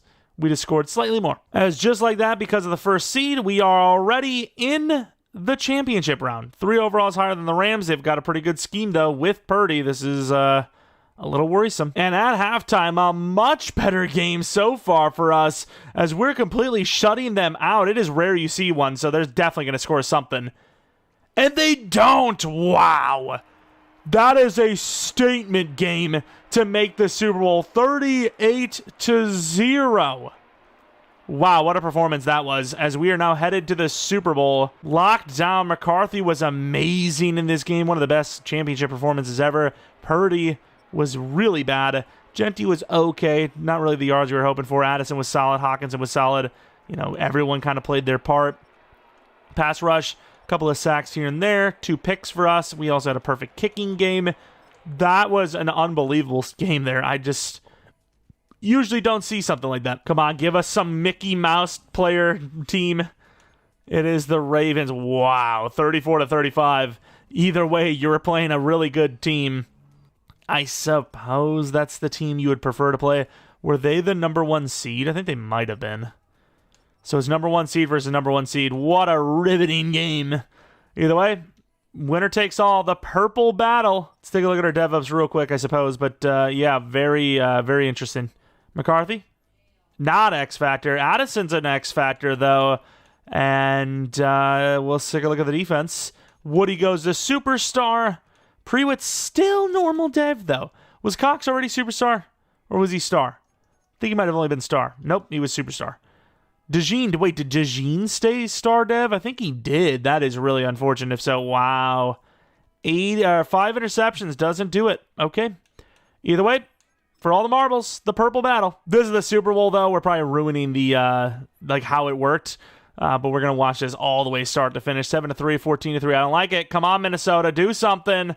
I hate this. I really hate this. Good start, though. 2-point conversion on top of it. A 3-point game. Up by 4. Okay, the defense has been cooking. 7-point lead. Any points for us wins it. Or that'll work. 28-14. A year 4 Super Bowl victory.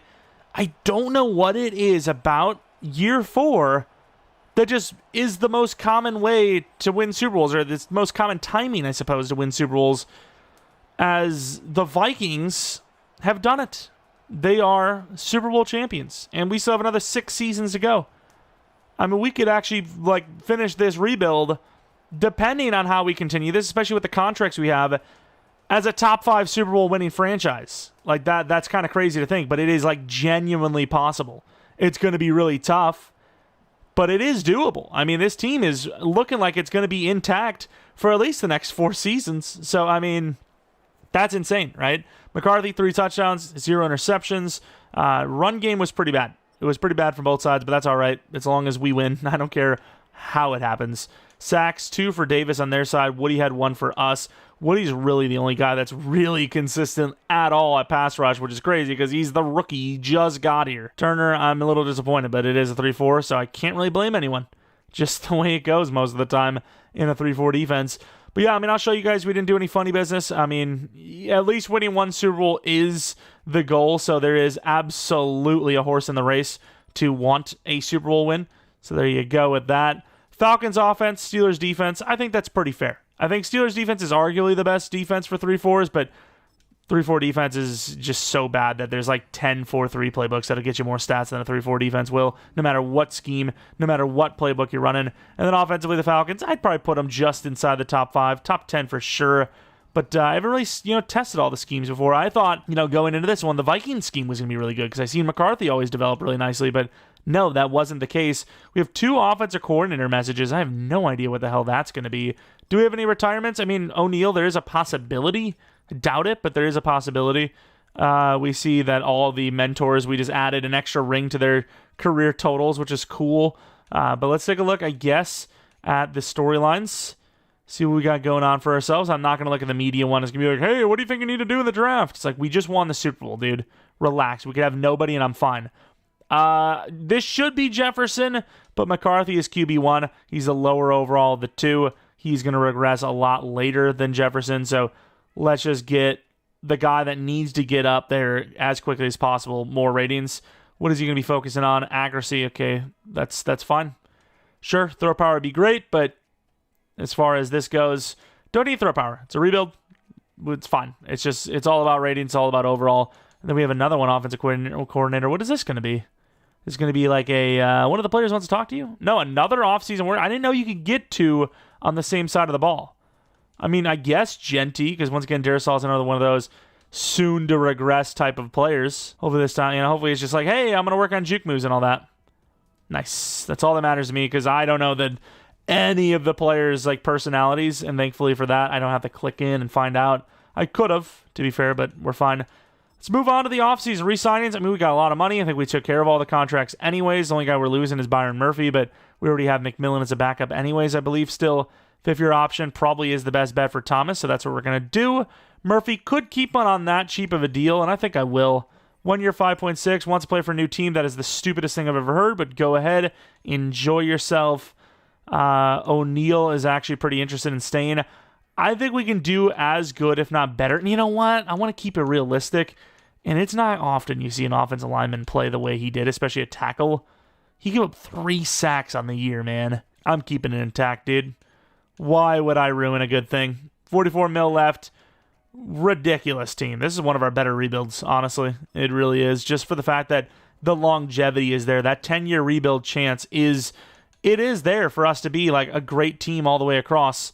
Going to lose Cone soon, though, which worries me. But Jordan Love's a free agent. Dickerson, Mailata, some pretty good O-linemen here, as kind of expected. I don't really have a need. So, once again, I'm not really sure. We just won the Super Bowl, and we're going into the draft with one of the better, draft situations.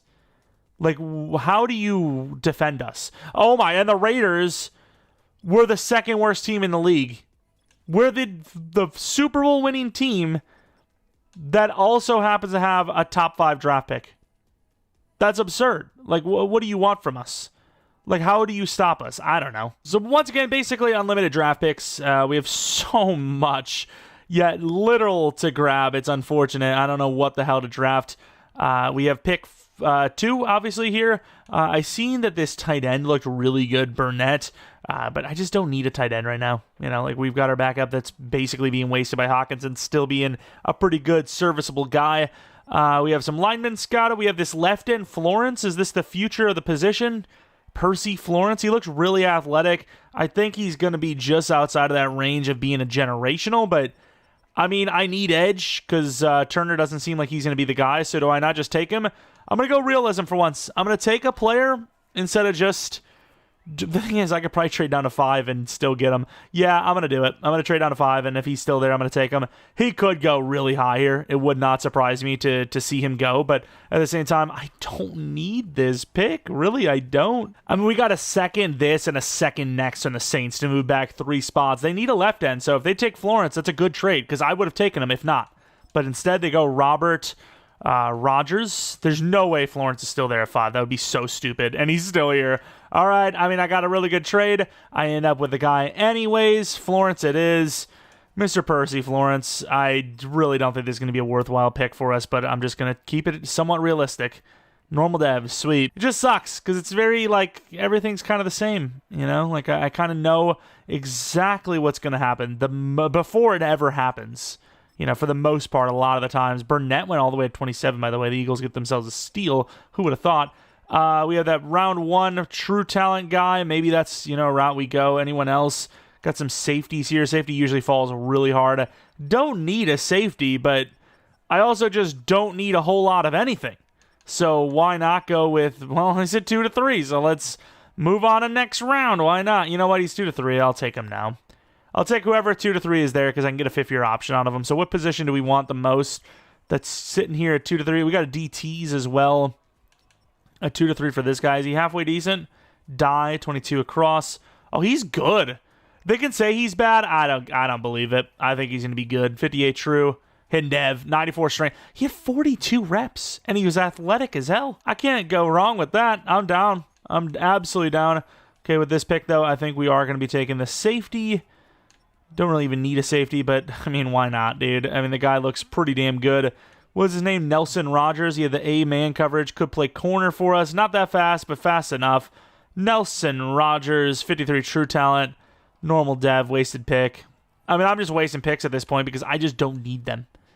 I just have nothing that I need. What about that running back? I don't need a running back at all, but if we had a guy that was similar to Jeanty as Jeanty's backup, that would feel kind of busted, no?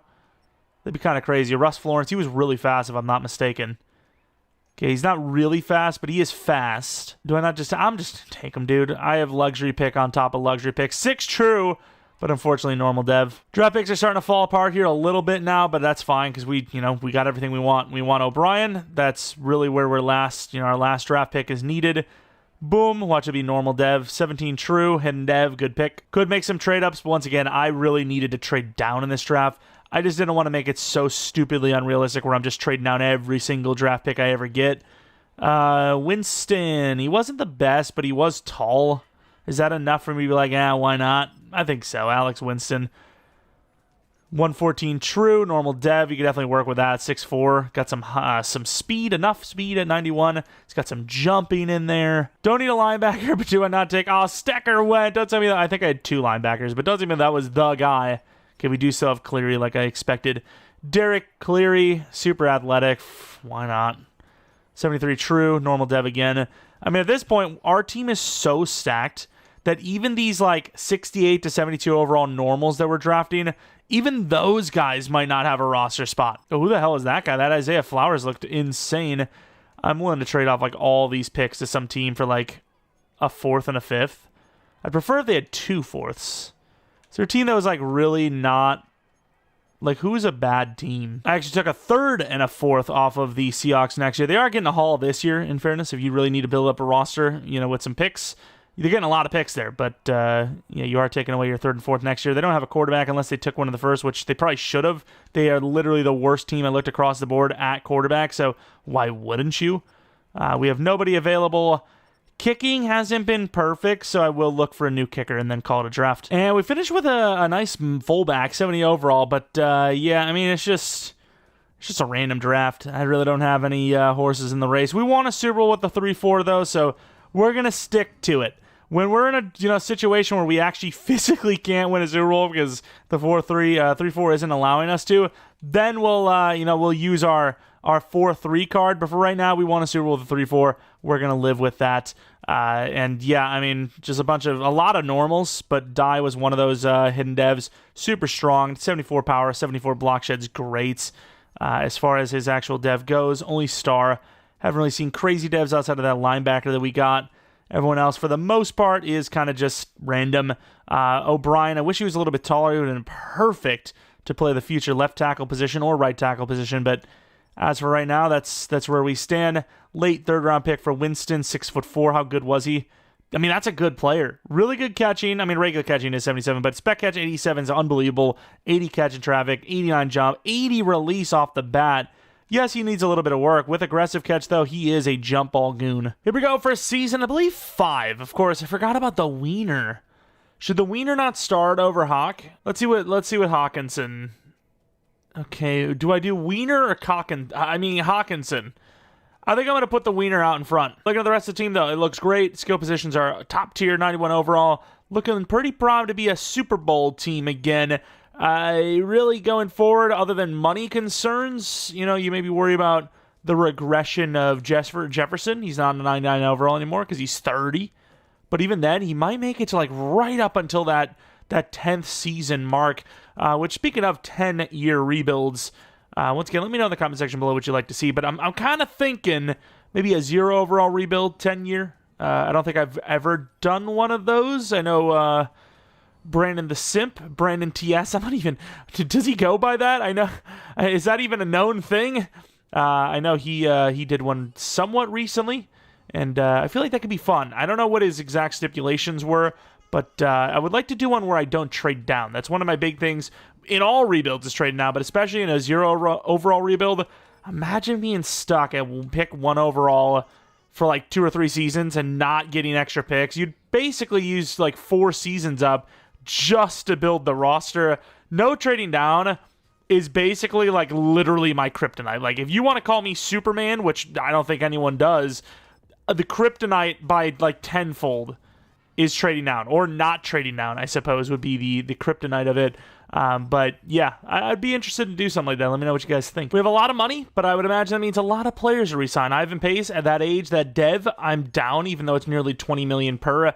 Hansen, okay, this is where it starts to get interesting when you got O-line. Darisaw, okay. I get it, EA. We can't be the best team forever, but that doesn't mean I don't get to try. Walcox, obviously, with only being like 10, 11 million per year, you definitely have to pay that contract out. Boom, especially at a safety spot, which is so hit or miss. Ivan Pace, another guy that, I think we could easily replace. Linebacker's really not that hard to get, but I don't want to, okay? Why is he doing it? Why is he making it more enticing to do that? Hansen, that might be our new left guard, or new left tackle. So with that being said, 6-year deal. Darisaw could be on his way out. If he's playing poorly again, I think I might have to, honestly, even if I don't want to. He's asking for like of course, he's having his best year yet for us. Literally, like, his genuinely, go back to it, his genuinely best year since starting this thing. That's unbelievable. Of course, why wouldn't he? But even if I didn't want to lose him, how do I afford over 34 mil per when his interest level's red? I think we're just about to lose an absolute goon of a player, and we have no choice but to do it. I think we have no choice. Even Williams here, I might be moving on from. We'll actually have somebody to use draft picks on. Once again, another guy that's on par for maybe his best season yet, too. But it's another guy that's asking for 20 million plus, and it's a red interest, which means it's going to cost even more than that to actually get him. O'Neal, I think we can do better than. Is he going to regress to like an 81 overall? Yeah, I mean, we have money. I just think we should save it. I think we should pay Pace. Maybe we'll get Williams back. Why not? If we can do this, how much is this? It's 23 million per. That's not terrible. Yeah, I'm down.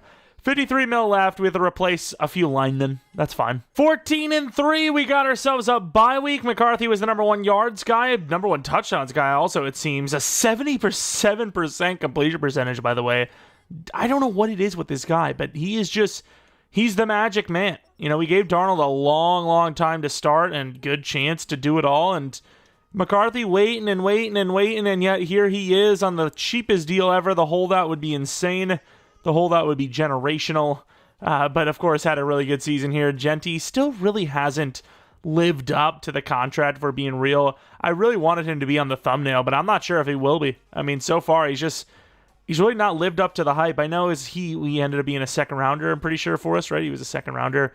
But, 2 Pro Bowl appearances, not really the greatest stats. 3 seasons over 4 yards per carry, but the numbers barely over 1,000 yards. Could just be the scheme, I guess. But not a single touchdown with double-digit touchdowns. Not a single season with double-digit touchdowns, I mean.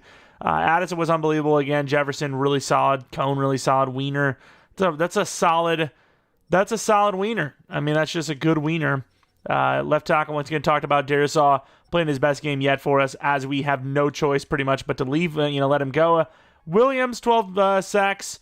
Good, especially after he just got paid. Woody at 9. That's another solid wiener. I mean, Woody, solid. Turner, okay, but, at this point, Woody's easily outperformed him, and he's way younger. Turner, the other Turner, okay. Pruitt, still hasn't really done much. I mean, look at his tackles for a loss. I mean, this is just like nothing. Did he even play this year? I mean, I guess he's played 421 snaps. So, I mean, why not go to a 4-3 and just trade off Prewitt to a team that'll actually use him? That's all I'm saying. Of course, we need a new kicker. That is horrible. Yearly awards, MVP goes McCarthy. No one is shocked by that. Number 2, though, for Offensive Player of the Year behind Nakua. Any other award wins would be great. Best QB, running back is number 3. Wide receiver at number 2. O-line, no. D-line, number 6. Linebacker at number 4 and 8, proving once again how bad 3-4 defenses are. DB, no. Kicker, absolutely not. Of course, we already won 1 Super Bowl, so we are going to just sim like nothing. Sim like never before, where we're just going to sim through and not worry about going into the games. We don't have that kind of time around here. This rebuild's already long enough as is, and we're not even close to the 10 years. There you go. Winning against the Falcons, beating the Cowboys would be another Super Bowl trip, which we get. Can we do the back-to-back? Can we do the back-to-back? Wonder who it's even going to be against. The Ravens again. We had the higher overall. Something's not feeling right, though. Something's not feeling right. It's just, I don't know. I don't like it. And you know what it is? It's that our biceps are sore from holding so many damn Lombardis, baby. Another Super Bowl win here.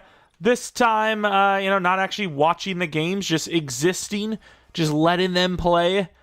Clutch. Okay, once again, we had to play with the Falcons playbook, but, what do you want from me, okay? I'm only human, all right? I would love to know what, other people that do rebuilds do, because, once again, I don't have enough time to watch every single rebuild do rebuilds as well, and it's just...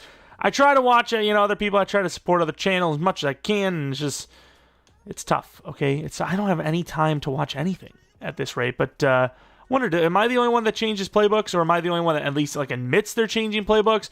Am I the only one that's, not being miserable out here? Is everyone else just, miserable dealing with the terrible playbooks every time? I almost said terrible. But there you go with McCarthy going to X Factor. Joins the squad of X Factors. Unbelievable. Wins MVP. Wins Super Bowl MVP, probably. I didn't even see the numbers, but I'd imagine he played pretty well if they went all the way. Let's take a look now at the defense. Any dev-ups here? Something looks different. It's Woody. It's Woody going to X Factor. That's different. And Cox also going to X Factor, which is different. Prewitt, who barely plays, obviously didn't go up to star. But Woody the X Factor, I'm a little surprised by that. 9 sacks isn't bad, but it's also not what I would consider one of the best players in the league, personally. Walt Cox doesn't care. Once his X Factor, he gets it. Clutch. Just paid him as well. This is fantastic. Darisaw, his contract does drop a bit here, and we do have a lot of money. I think we'll be fine if we really wanted him on a 2-year 72. Damn, that is a lot of money, though. Is that 36 million per? That's, we're probably right about what he's worth. Hawkinson regresses dramatically.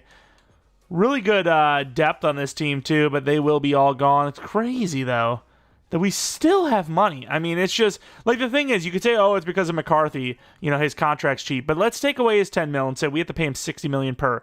We throw away Darisaw there, and we still have 20 mil left over. That's really good. We have really built ourselves a sustainable team heading into year 6 with our second Super Bowl in those years before. Joe Burrow, he's getting 0 offers at 63 million. So I think 60, 65 is pretty fair. We could afford that if we had to. It's just, since we don't have to, might as well keep the team going, keep Darisaw in the squad. Yeah, I think our guard that we paid will probably end up playing tackle. Probably going to be playing right tackle for us instead. Also seems like O'Neal, to my knowledge, might have just straight up retired, which is fair enough. He's about to be, he was 34, going to drop down to an 80, 81 if not, retiring. So fair enough. Zach Hansen, going to be moving to right tackle. You got paid like a tackle, sort of. Going to be playing like a tackle now, as we don't even need to really replace anyone. Sure, we could use a higher overall guard as our lowest line in years, but that's not really saying a whole lot because the team is just so good. The edge we got, kind of useless, but maybe at some point we start him. I don't know. Still can't believe how young this damn team is. For this team to be 2 Super Bowls deep, intact as much as it is, and being this young is wild. I feel like everyone's contract has been every year or every 2 years is actually a year on the contract. I don't know why. It just feels like that way.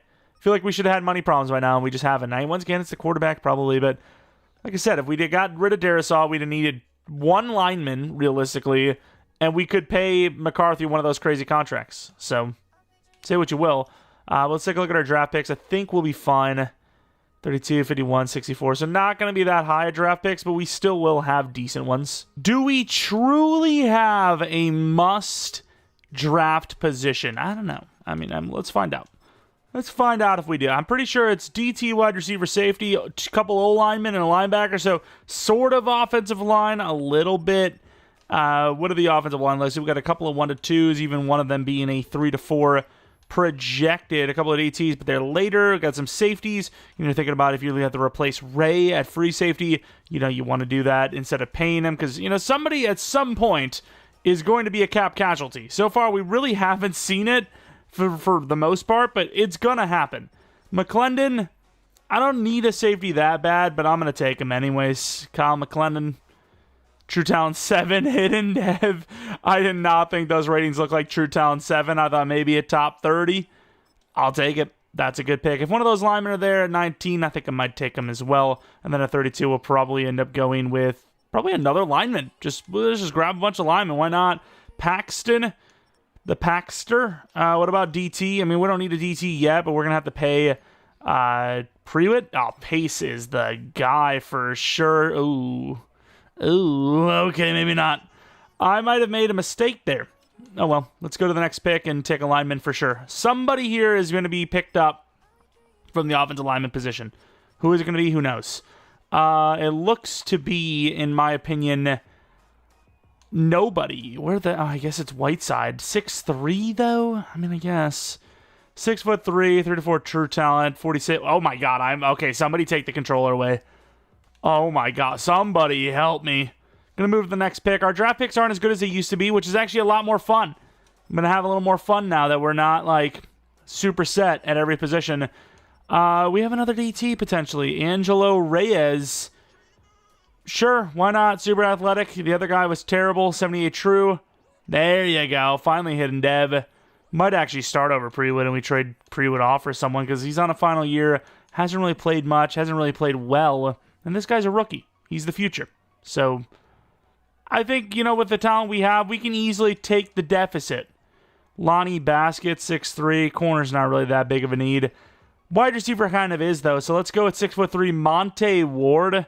Kind of raw looking, but he's a 2 to 3 True Talent, so I'm going to believe them. 52 True. Normal Dev, but 52's got to be 70, 71 overall, which is okay. And I think we're going to go with another player here. Another wide receiver, super athletic, Deontay Walker, who 84 True Talent, and another hidden. Oh my God. Okay, we have not seen a true 99 across the board athletic receiver before, or it's been a while at least. That's what we have here. 99 speed, 99 excel, 99 agility. That is impressive. And even though I don't need DT, I'm just willing to just grab them all. I'm going to grab every damn DT there is. Every DT in the league is playing for us this year. I don't care. I do not care. That's a little bit of an overtrade. Let's get a 6 2 years from now. Call it a day. 2 years from now, we're going to be so happy we did that. Let's go with the DT, I think. I mean, I imagine. Newton. Oh, yeah, he looks good. Will Newton. Hidden Dev. 89 True. Normal. Okay, we have a lot of DTs.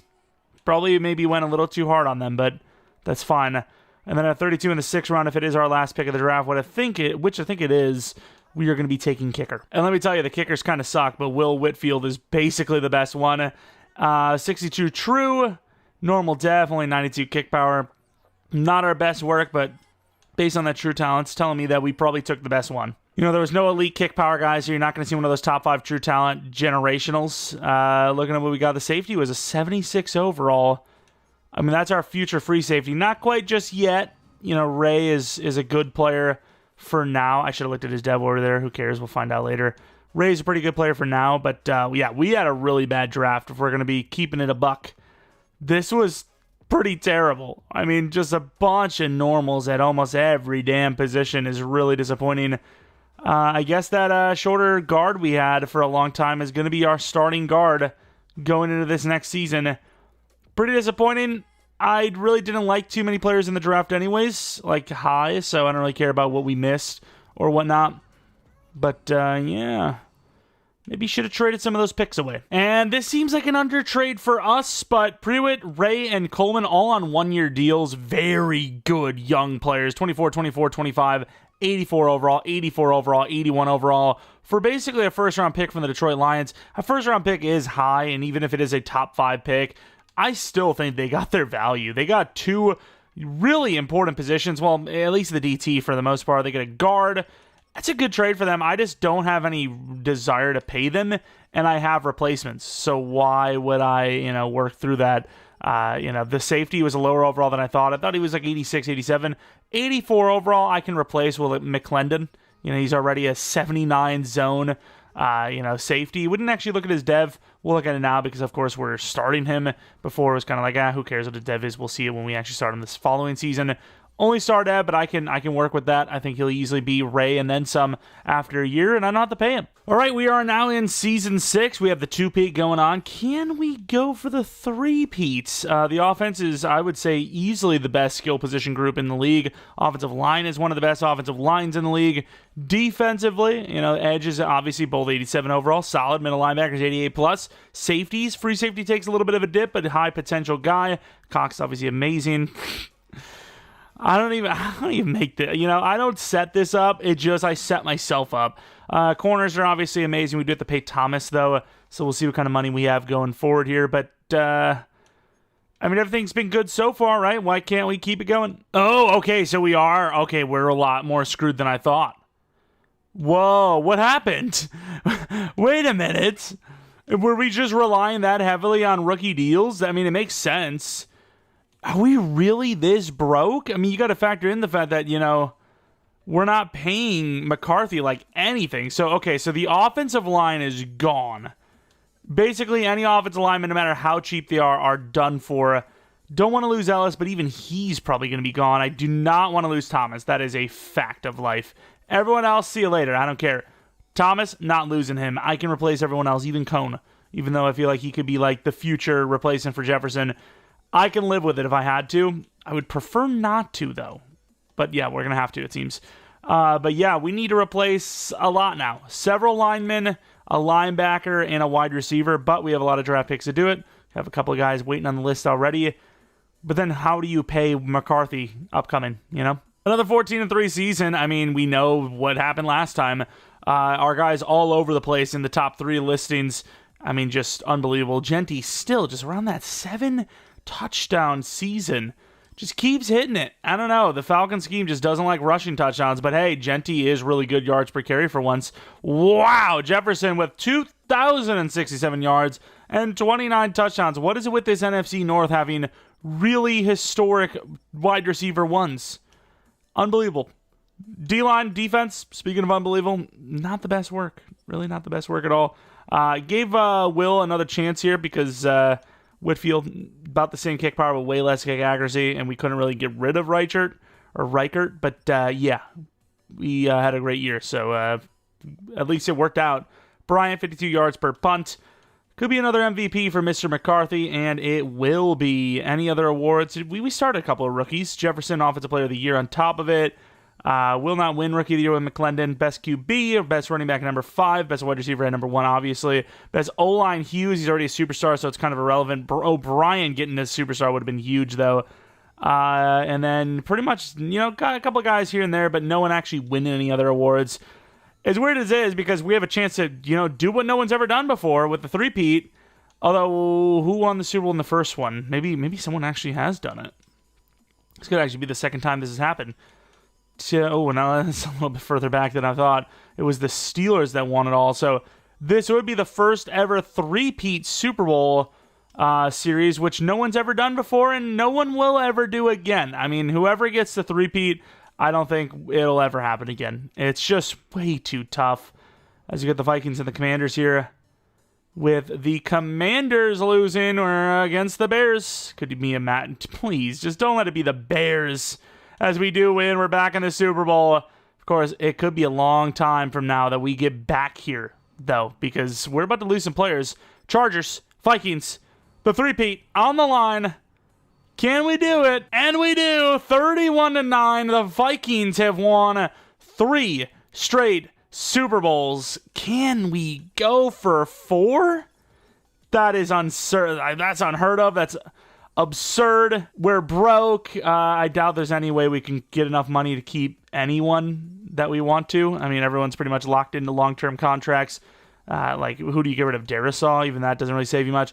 I guess you can, like, maybe, if you wanted to get real funky with it, restructure a couple guys you know you're not going to lose anyways, you're not going to get rid of anyways, and then just let those offensive lineman contracts fizzle out.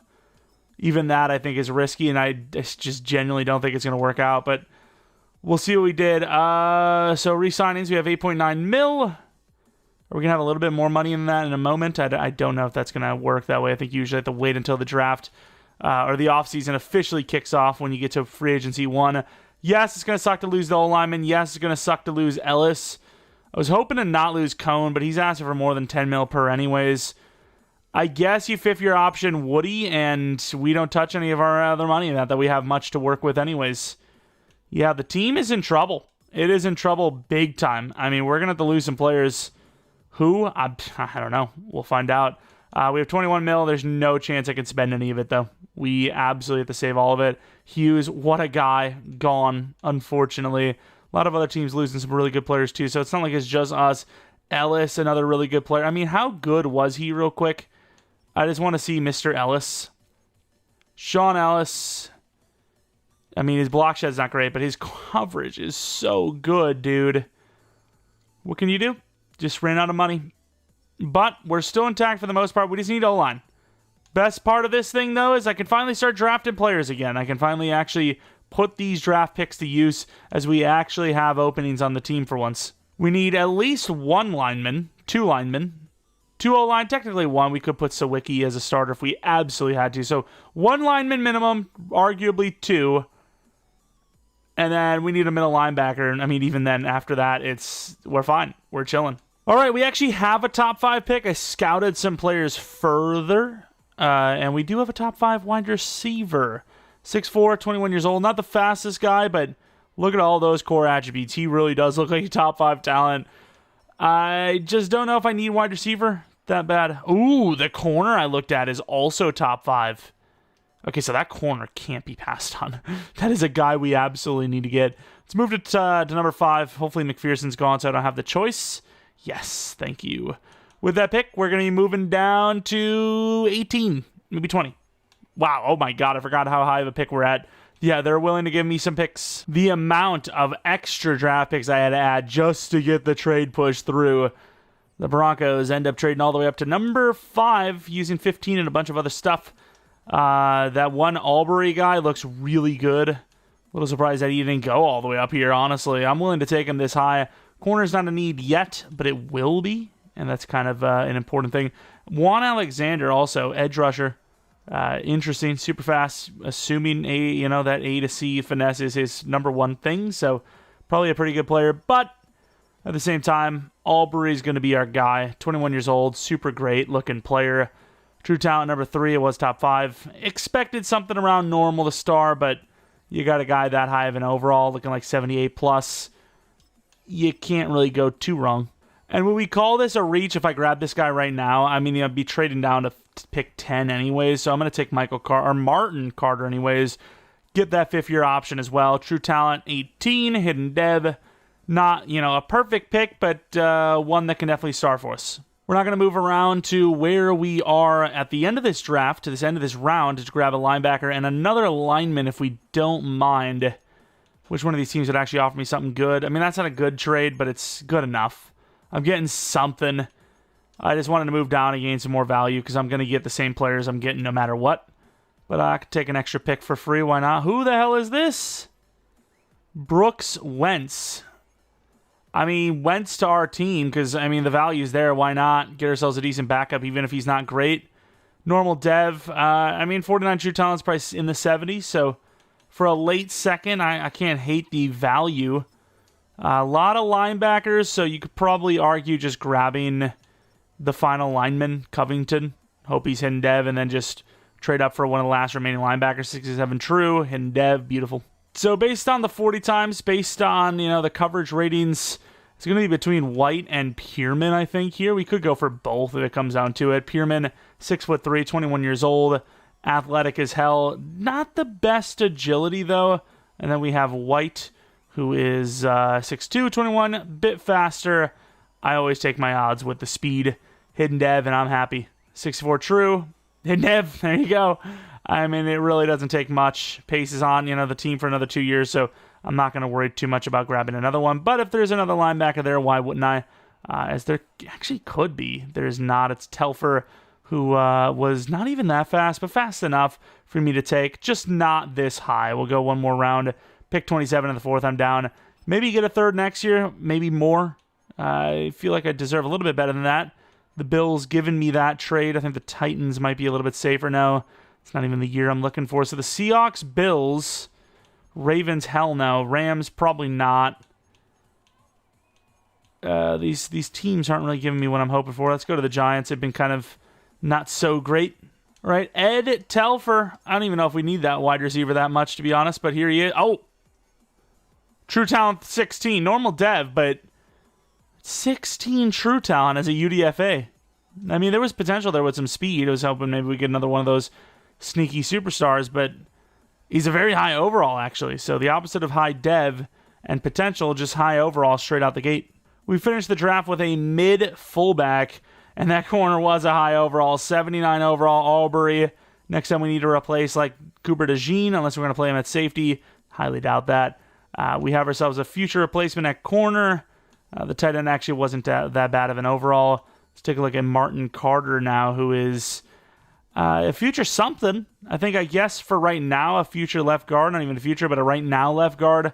Our left guard currently does not have hidden dev, and we will put him there for now. Definitely took a hit on the offensive line, but there's not really a team in the league that's going to be perfect. Eric White, very good block shed and zone coverage. Obviously, press and man aren't the best, but this guy is a promising-looking linebacker future on this team. Sadly, only star. Thought maybe we'd get lucky again. Didn't. That guy we got lucky on, ironically enough. Lucky with a guy. He is gone. So was hoping for a replacement for him. Didn't really get it. The money's low. The team retention's a little low. And I think we have to pay McCarthy soon. And yeah, even with a pick 8 overall evaluation, the Steelers trade for our quarterback Jones. The guy has a lot of potential. It says they need QB. They definitely do. I mean, they got Nobles, but he doesn't really look developable as much as Jeff. I know Jeff's 25 now, but this is basically the McCarthy story. Really good accuracy ratings, really good throw power. This guy can still be something for them. Season 7, Jefferson and Addison, both the exact same overall. The real concerns have, of course, become the lack of funding. Offensive line is nowhere near as good as it used to be. We have 2 90 pluses, an 84, but then a 78 normal, 75 star dev, and we're regressing age-wise as well. Pace, he's got to be like 30 now. 30 years old. We got 2 more years on his contract, but he is absolutely regressing. Still an unbelievable player. Super good block shed. Could play damn DT with those block shed ratings. The rest, though, DBs are perfectly fine. D-line, kind of a reset here. It was just really awesome to get his brother involved, which is really cool. We're resetting at certain positions. Oh, Dallas Turner's a superstar. That's pretty cool. That must have been last season, huh? Where the hell? Yep, there it is. Nice. It's actually really clutch for a 28-year-old as well. But, an ever-rotating, swiveling position we're in. Got to try and keep the team afloat somehow as the money is draining and the draft picks haven't been hitting as they kind of once were. Oh, wow, we're done for. Okay, we're losing the tight end, definitely losing the left tackle, losing the center, losing the linebacker. And once McCarthy needs a contract, we are losing our sanity.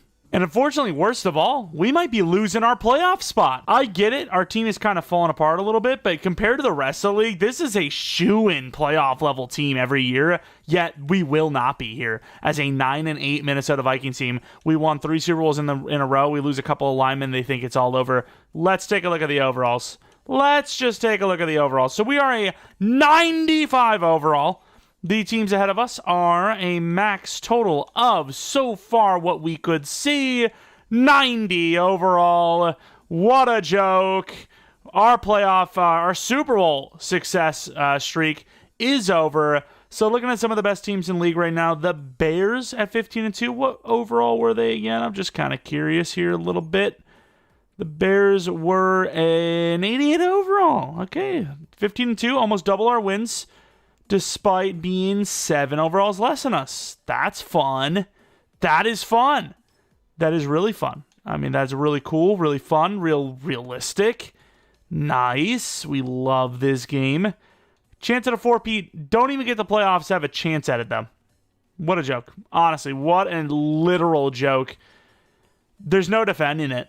Like, I don't know how they defend that. Turner, really good season, though. Woody, 9. Williams, 9. That's lackluster. Whitfield was ass. Maybe he was the reason. Maybe that's why they're going to make the argument for. Even then, shouldn't even have needed field goals. This team's so good. 3 for MVP. Number 1 for Offensive Player of the Year again. Defensive Rookie of the Year with Albury. So that means we already got our corner future set. McCarthy as QB1. Jeanty at 3. Jefferson at 1. O'Brien at 2. That really sucks because he would have been a superstar. Yeah, I mean, EA just shafted us. That's really as simple as I could put it. There is no reason this team should be missing the playoffs. The players we're about to lose, take them all away, and we still shouldn't be missing the playoffs. That's how stupidly bad that was. The Bears and the Colts at least get a little bit of a Super Bowl rematch. No Grossman, no Manning this time, so obviously the epic game that it was is gone. But let's take a look. I feel like almost everyone forgets about that Super Bowl, though. Like, it was very forgettable, don't get me wrong. Like, the only thing the Bears did all game long was that opening kickoff touchdown, and it seems like a very similar situation here. But yeah, it's still, like, just so lackluster of a game it was. But let's take a look at our offense. Wiener's gone. Yeah, he had the surgery, unfortunately. He's going to be gone. We just have no Wiener. We need a new tight end to fill it for that Wiener. You know, you got to get a new tight end to fill the Wiener. Defensively, anyone else? I mean, if there was a way to get rid of DeJean at this rate, I probably would. Shamar Turner on that list as well. But at this rate, we're just broke. Is there someone that we absolutely got to keep, though, and we're willing to risk restructuring for? Wiener is up there, but at that price, I can't do it anyways. Dye is going to be somebody we maybe leverage for trade. Darisaw is gone. Florence maybe leverage for a trade.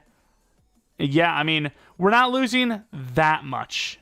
But still, it will suck to lose the Wiener. We'll look at free agency because why not? It's kind of fun to see, you know, where our guys rank on the list of free agents. But, yeah, it's not going to be a fun one to look at. Of course, you do see the Wiener at 3. The best overall at his age, Barnett, we feel you. We feel you losing a great player. Of course, Burrow goes back to free agency again. And, yeah, I mean, I suppose it could be worse. Nobody's going for Darisaw because how much he costs. So that kind of puts in perspective how much luxury we really had that we were able to re-sign him once upon a time. Do I want to lose Will? Like, there's teams offering, and it is 22. Yeah, I'm going to go for a new tight end. That is a very expensive player, I can't lie. We'll just need a new tight end, new lineman. I mean, we'll be fine, I think. I just worry about McCarthy. What do you do with him? Like, I don't think we can really afford him, can we? But I suppose Jefferson's kind of regressing out a little bit here. His contract will be up after this season. So, you know, it's a perfect timing for a lot of these guys to be needing contracts. The problem is, re-sign or not, we are going to be losing a lot of talent. If we just went 9-8 with the team we just had, after this season, I mean, we're going to be, like, legitimately deserving of missing the playoffs. That's how bad our team is, or will be. We have, did O'Brien go to Superstar anyways, or was he already Superstar? What happened here? Nice. Okay, you didn't win O-line of the year, but maybe if you're top 2, you get it. Either way, I'll take Superstar every day of the week. But yeah, we need a new center, sort of. We need a new left tackle for sure. Wait, who the hell is Covington again? Oh, maybe we don't. Maybe he could just be... I mean, he'll be, for now, the plug-and-play left tackle, unless we do better, which hopefully we can. And we got to think about the future a little bit again. The wide receiver position is regressing. The contracts needed to re-sign them is tough. Linebacker wouldn't hurt on defense. Turner and Woody are both X factors. That's sweet. DeJean, we got the replacement for him already ready with Albury, who might have just went to superstar straight up, and he did. That's awesome. Got our cornerback set. I mean, I think we've done fairly well here. The money has definitely caught us off guard crazy hard, but I think we'll manage, especially with a lot of the guys needing contracts like this upcoming season. So we'll be able to kind of reset our team a little bit, pay McCarthy, pay the guys we need to, and save some money for the future. Just need to have a good draft, which our drafts have been okay, but not as good as they were early on. We do have the 2 first-round picks. We have the 2 third-round picks.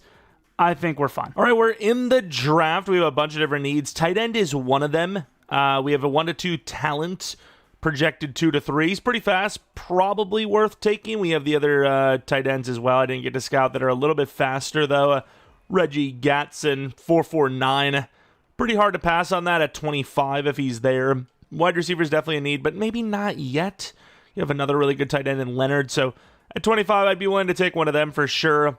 Sheldon, the wide receiver, once again, a guy that you could easily develop, but considering we don't need a wide receiver this season, but maybe like next season or the year later, maybe worth trading down here. A bunch of 2 to 3 linemen we could use, several of them. So it's probably going to be the plan. We can trade down here and then take, well, you know what? Let's just take one of the wide tight ends right now. Why not? They both look really good. It's just who do you decide on? You have one that's a little younger. He's 6'3", super athlete. And then you have the other tight end, Gatson, 6'6", super athlete. I don't know what to do here. I like both of them, to be honest. And I think Chicago's giving me a really good trade, so I'm going to trade down. And then at 25, assuming one of the tight ends is there, or we'll trade up if we have to, that's what we take. And at 25, they're still both there. What do? I don't know what to do. And you know what? I do know what to do. I see Patrick Lehman here. He looks pretty good as an edge rusher. Florence needs to be traded off. He's on a contract year. True talent 4. Normal dev again, though, like Florence. We have pick 31, so we could still get that tight end, if he's still there. I mean, they're not moving, so why reach? And they're still there. I don't know if it's just the position. I'm just hoping somebody would take one of the guys so I don't have to choose, but I guess I'm going to have to. Oh, what a disaster, dude. I don't know who to take. They're both solid. My mind is always to take the taller guy. So, Reggie Gatson's going to be that guy. True talent 8. Indev. All right, we made a great choice. 6'6", 88 speed, 91 excel. What a draft pick there. Do we trade up for that defensive tackle type of D-end? I might try it. A little more costly than I was hoping for, but we should be fine. Going to be taking that D-end. I don't know if we have to replace that position soon or not, but the guy looks pretty damn good. Justin Cox, A block shed, B power move, A tackle, 6'3", 317. Pretty strong, okay speed for the size. 50 true talent.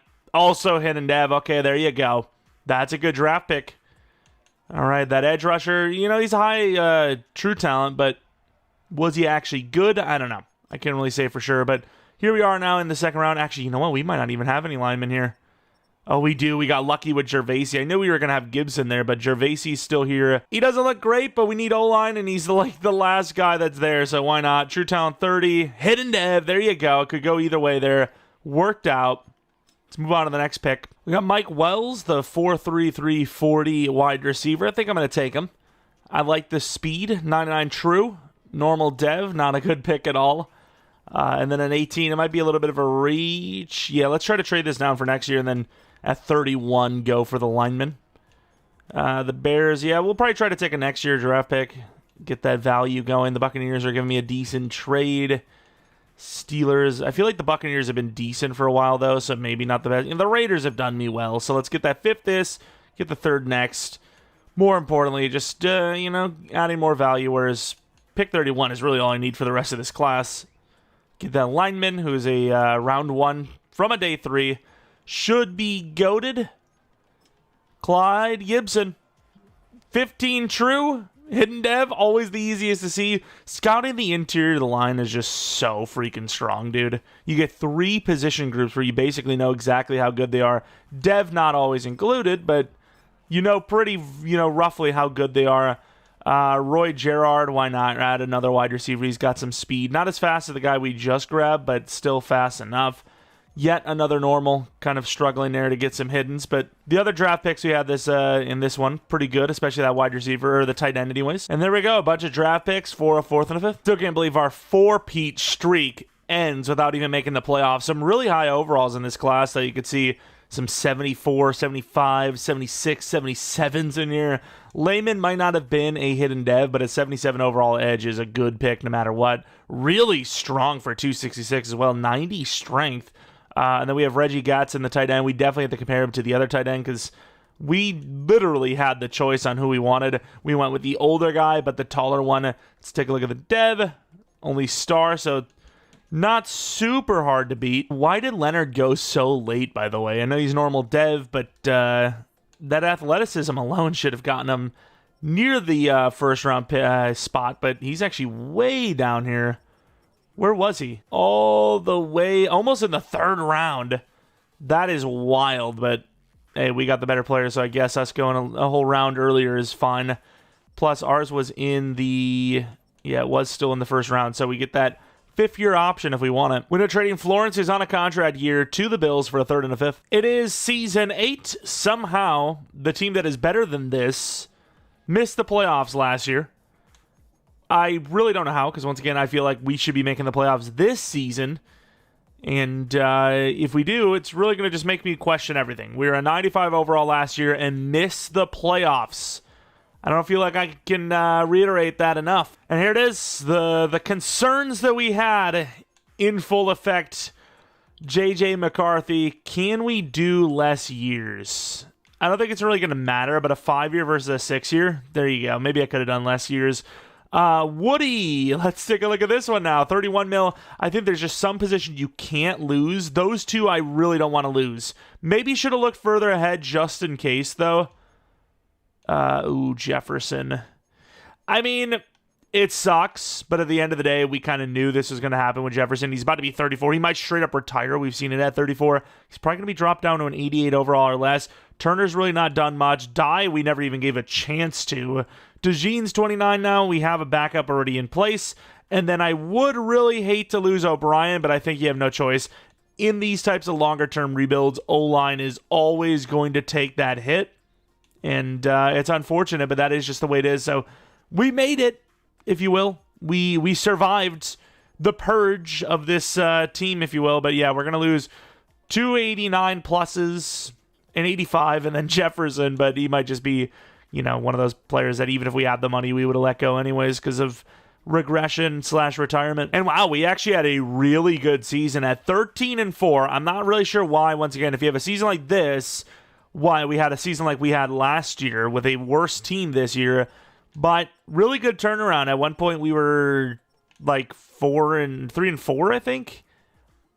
Maybe it was 4-3. That's what it was. Then we lost the Lions near the end, but we're able to hold on for that division or that bye week, the conference bye.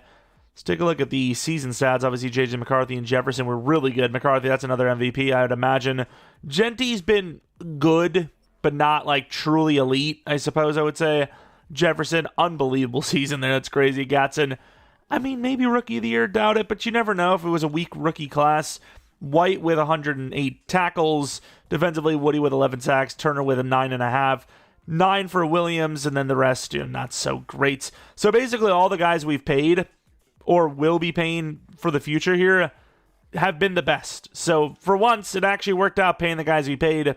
The DBs that are both X Factors, 5 interceptions, 4 interceptions, pretty good stuff.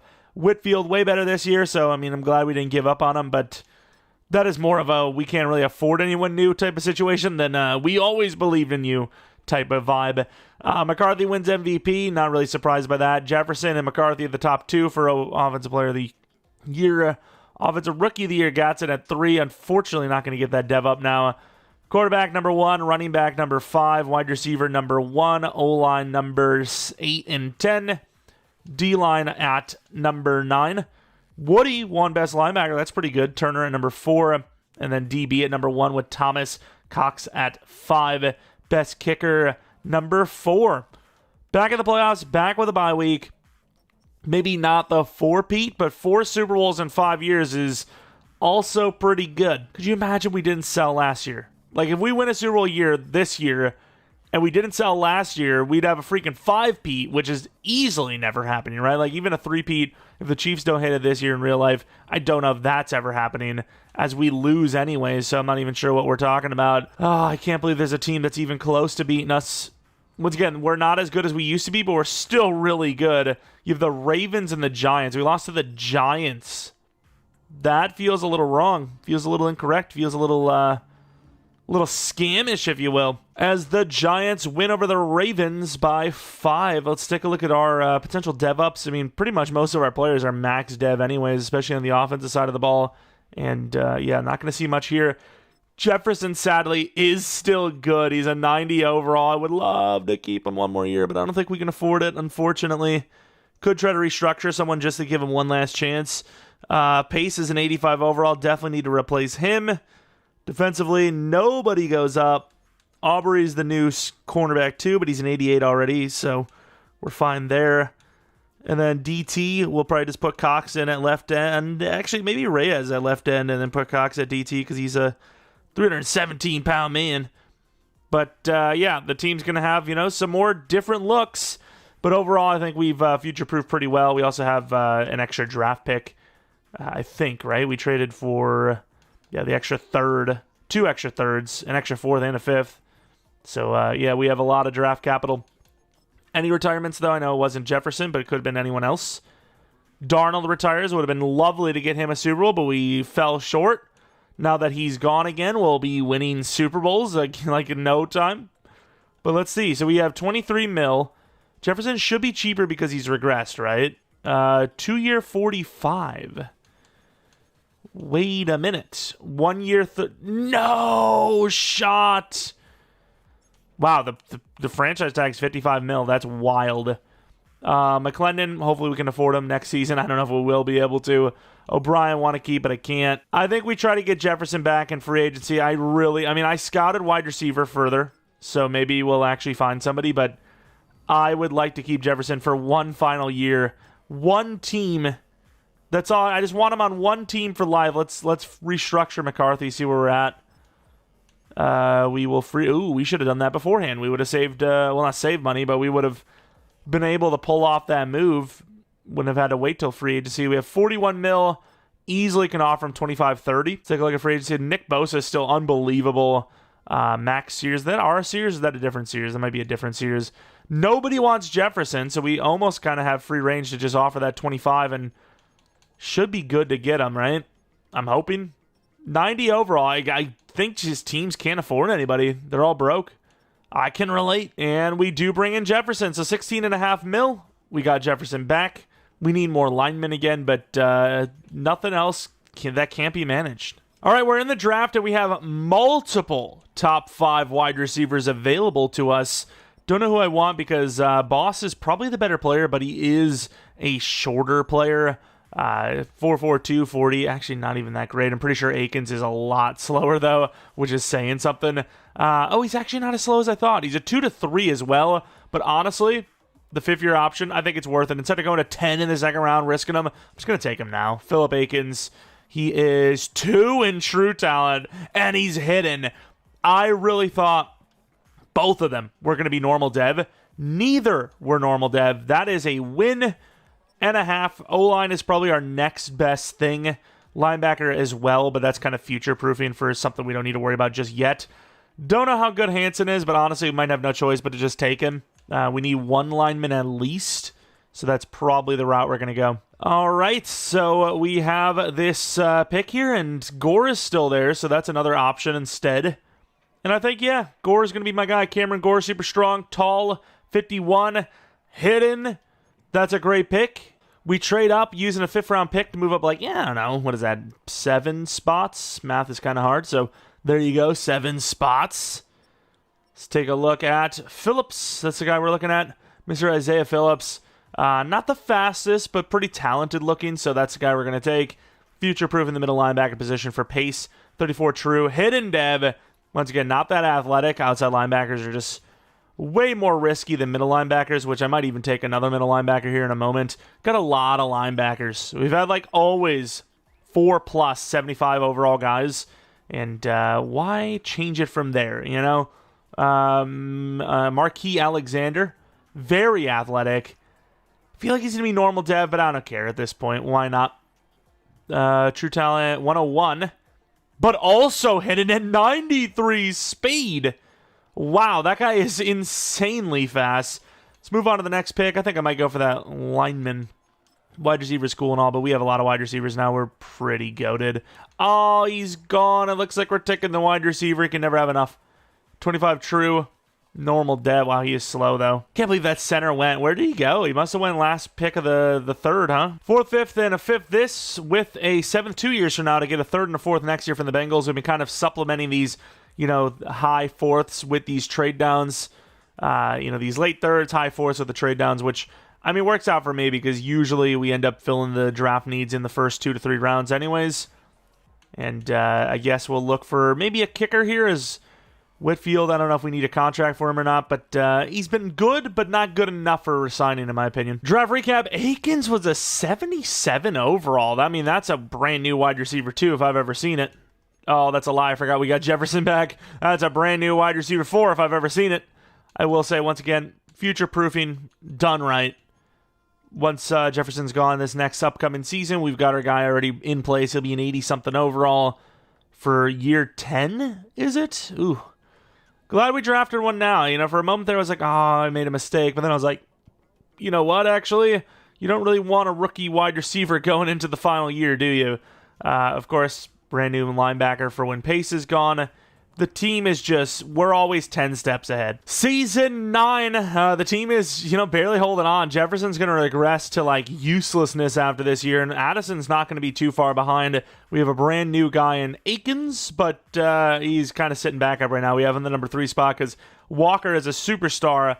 You know, he's 25 now, and he's only an 83, about 84 overall, so maybe we re-sign him and then, you know, have that 3 going into final year, but yeah, O-line, that's down as well. We have a 92 and a 86. The rest are like, you know, 80, 81, kind of lower overalls. Jeanty probably is regressing soon, 29. So we'll have him for a perfect final season in the 90s in season 10, but that's pretty much where that is. And then defensively, we got ourselves, you know, some interior problems a little bit. Linebackers getting, you know, lower with pace. But it's still a good side. 90 overall team. It's one of the better teams in the league. Let's compare it to the Raiders, who are, okay, well, maybe we aren't as good as we thought we were. Okay, what can I say? All right, how screwed are we? Walker, don't really like the red interest. If it was green at 10 mil per, I probably would. Oh, we're losing McClendon for sure. I am not paying that. Reyes is cheap, though. That'll help us out a lot. A 5-year 35 for an 84 overall DT. That's perfect. Addison, if I can do a 1-year deal, because I think he'll be fine for at least one more season, I'll do it. A 1-year 32.5. That's like more than we paid Jefferson by a lot. Williams, oh man, okay, so I mean, we have the money. I just don't want to pay them. Like, I don't think they're very good. We got some 5th-year options here as well that we'll have to take care of. Whitfield apparently is star dev. I didn't even know that till now. 3 or 15, nice. We have 46 mil left. I don't want to lose Walker because we have, you know, wide receiver problems now. I'd probably rather lose Addison than Walker at this rate, especially with how much Addison wants. So we'll see what we can do with that. Safety's gone. Williams, I mean, if I can do this, I'll do it. A 3 or 78. Okay, well, see you later. 10 mil left, but there's a chance we have like 50, 60 coming our way if the 2 guys we're trying to sign don't sign. Hey, 11 and 6. We had a decent finish because the start to the season wasn't very good, so we must have finished pretty well. As you can see here, we have quite a bit of losses and then just a pretty damn good winning streak, winning 6 out of the last 7, which is enough to go 11 and 6. Not a bye week, but still a playoff season. We have 3 Super Bowl wins already. Can we finish this thing 50-50? I mean, we still have a chance if we win this one and the next one. But McCarthy, 41. I guess, to be fair, we technically are playing 11 seasons, right? Because that first season, it is a playoff season. We didn't win anything there, though. But McCarthy, unbelievable. Could be MVP again. Jeanty, solid. Receivers, 3 of them in the 1,000 range. Wow, Akins had a year. Let him cook. Akins might have been Rookie of the Year, should be Rookie of the Year, goes up to Superstar. I think that is alone enough for us to just move on from Addison no matter what, really. Whitfield, we just paid him, got blocked 3 times. Why did I do it? Why did I pay him again? Does anyone know? I don't know. But MVP goes to McCarthy.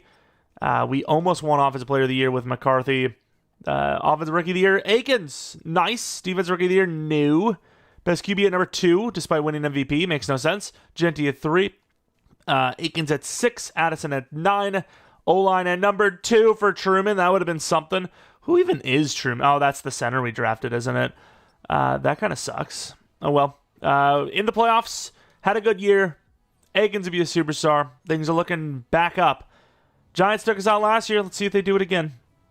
Please just don't. They don't. We have the Falcons now. 9-8. They are 3-4 overalls lower than us. Actually, 5 overalls lower than us. We win that one. We have the Seahawks now. Can we win this one as well? We cannot. We lose the final game right before the Super Bowl. Again. Very disappointing.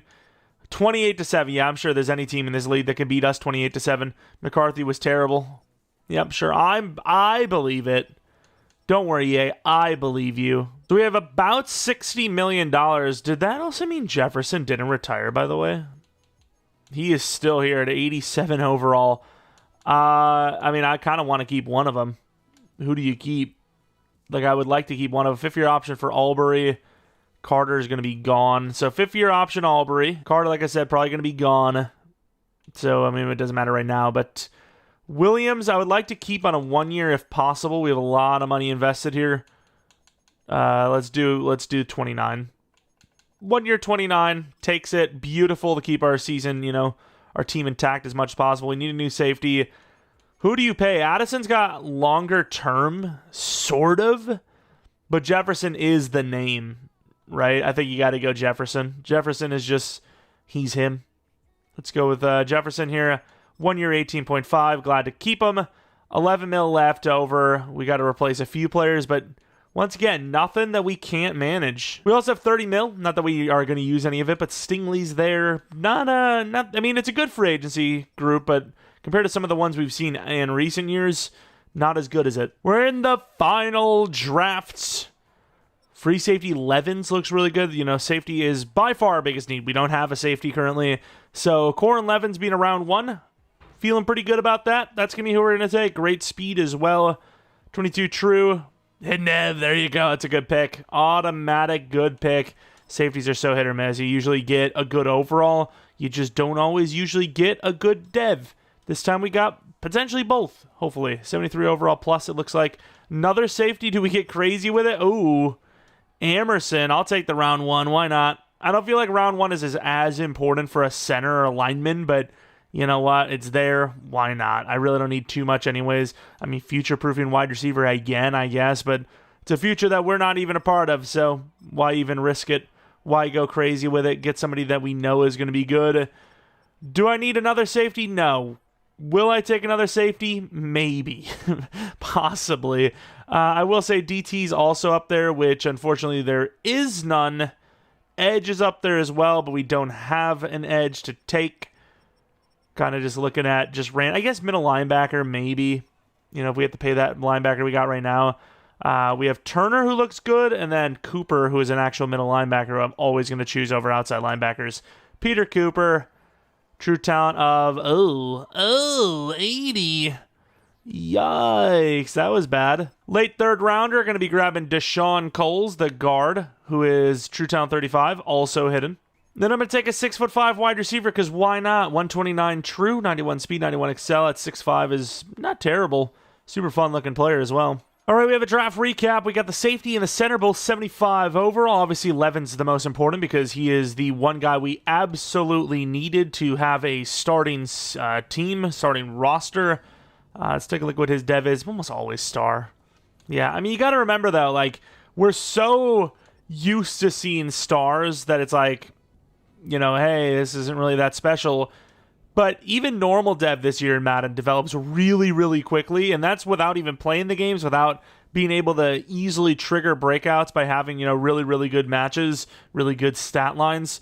So, considering that, yeah, Star Plus, that's like hitting the lottery in general. Here we go for the final season, 91 overall. Oh, Jeanty regressed even harder than I thought. 88 overall, about to be 89 potentially, but damn, they dropped him 33 ratings, all because he hit 30 years old. Oh, can't wait till that happens to me in real life. But here is the rest of the squad. Wide receiver 2, Akins is an 86 overall. Walker's an 85, 87 for Jefferson. One of the worst offenses we've had to start, but with McCarthy still being a really high overall, you just don't know. 91 overall as a team. Let's see it. I mean, at this point, though, also, the regression's so bad that there's probably no point in even looking at, like, the ratings and everything at the end of this thing, because, well, their peak is over, right? Like, Jefferson's literally going to retire, and, you know, everyone's going down now. It's kind of pointless. It's not like we need to care about the future of this team, because we won't be here for the team, but I am still curious. We need a new running back, so that's obviously beside the point. We need a new edge, because Turner's not the best here either. Yeah, I mean, it's not the best look in the world, but 60 mil, I think you could manage, right? I probably want to save a lot of this money, though, so I would probably pay... Carter's price is pretty good, so White and Carter, and that's probably it. Everyone else we let go. And even then, we might not have enough money if we sign these two. Going to go with a 2-year for Carter because you just don't know. But yeah, 30 mil left. You're losing a few players, but that's just the price of the game. 11-6. We're back in. That's all that matters. Once you're in, there's a chance, right? McCarthy, pretty good season again. I really need to see his career stats, though. He is looking pretty good, even though he missed like the first 3 seasons. Akins, 1,500 yards, 20 touchdowns. Pass blocking, we don't really pay attention to too much. Edge, 3 guys with double digits, 2 of them being on the edge. Not bad. Woody has been really good for us. Picks are a little low, but Thomas had a lot of them. Whitfield has been terrible. A lot of blocked kicks. The dude just kicks like off the ground, huh? Jeez, this guy. MVP almost won by McCarthy again. It was 30,000 legacy score, by the way. Any award wins for us. Best QB. A couple of close calls that you could see there. Woody with best linebacker with Turner right behind him. Could it be? Could we have ourselves a little miracle? McCarthy nowhere near 100 picks, but over 300 touchdowns. 76% completion percentage with 123.5 pass rating. What a career. Jeanty, 11,000 yards, 73 touchdowns. That's very good. I still expected more. Am I crazy? Jefferson with 20,000 yards, though. 62 touchdowns. What a damn career he's had. Akins also well on his way as well. Looking at the sack totals on defense. Where is Woody? 70 for Woody, who's still got a lot of years left. He's looking like a 130, 140 kind of guy. Turner, not a whole lot of years left. Looking like a 100, 110 if you're lucky guy. Interceptions, Thomas with 23. Kicking, that is a lot of missed kicks for Whitfield, can't lie. As we head to this wild card round to see if we can make one last Super Bowl happen. We had the 3 Super Bowls in a row and then just nothing. We beat the Bears to move on to the divisional. We beat the Cardinals to head on to the championship round. This would be kind of a clutch finish. And we lose in our 3rd or 4th championship round this rebuild to the Atlanta Falcons. How many times have we actually lost in the championship? It had to be 3 at least. I can count at the top of my head. 2 minimum, 3 realistically, maybe more. 3 championship losses. Look at Walt Cox with 200. How do you have 2 interceptions as a solo player and you don't win? Of course, Jeanty was horrible. Oh, that's a real lackluster one. I mean, it really is. Because he got to the championship round, could have been worse. Losing the wild card round after 10 years with having 3 Super Bowl wins would be really bad. But still, it doesn't feel good either way. You're the Falcons versus the Raiders here for the final Super Bowl. Assuming my math is correct, I'm pretty damn sure it is. Pretty sure. I think. And the winner is the Falcons. I would imagine that Justin Jefferson has retired, which he has not. Let him cook. Let him retire the greatest ever. That's kind of insane. Record books, receiving yards. Don't think he would reach that, but he would get pretty damn close. And that's pretty much that. Let's take a look at the Vikings, though. So you have McCarthy as the number 1 for passing yards and touchdowns. You have Jefferson with the most yards, catches, and receptions. Sacks, I think Woody probably does pass Randall if he sticks to the team. And then picks, that's pretty tough to do. Anyways, though, that is going to be it for this 10-year rebuild of the Minnesota Vikings. This one took a long time to do. So if this did intrigue you, this was a good one for you, maybe think about leaving a like, subscribing if you're new. If you're not new, I do appreciate your continued support on the channel. Follow me on Twitter, Jeromepkr. Second channel, PKR Plays, for non-Madden content. And that is pretty much it. I'm probably going to have an Indiana Jones video tomorrow, I'm hoping. And then Monday, I honestly don't know. Like, I really don't know what we're going to have for Monday. So be on the lookout for that. It could be a following the career video for all I know. But yeah, that is pretty much going to be it for this one. Thanks for watching. Hope you come back for next video. But until next video, damn. See ya. And once again, shout out to all the members of the channel. Appreciate you guys a ton. If you're not already a member and you're thinking about becoming one, click the join button next to the subscribe button. I always like mix that up because it's so hard to like get through that. And all the details will be in there. Appreciate you watching, whether you're a member or not. And until next video, see ya.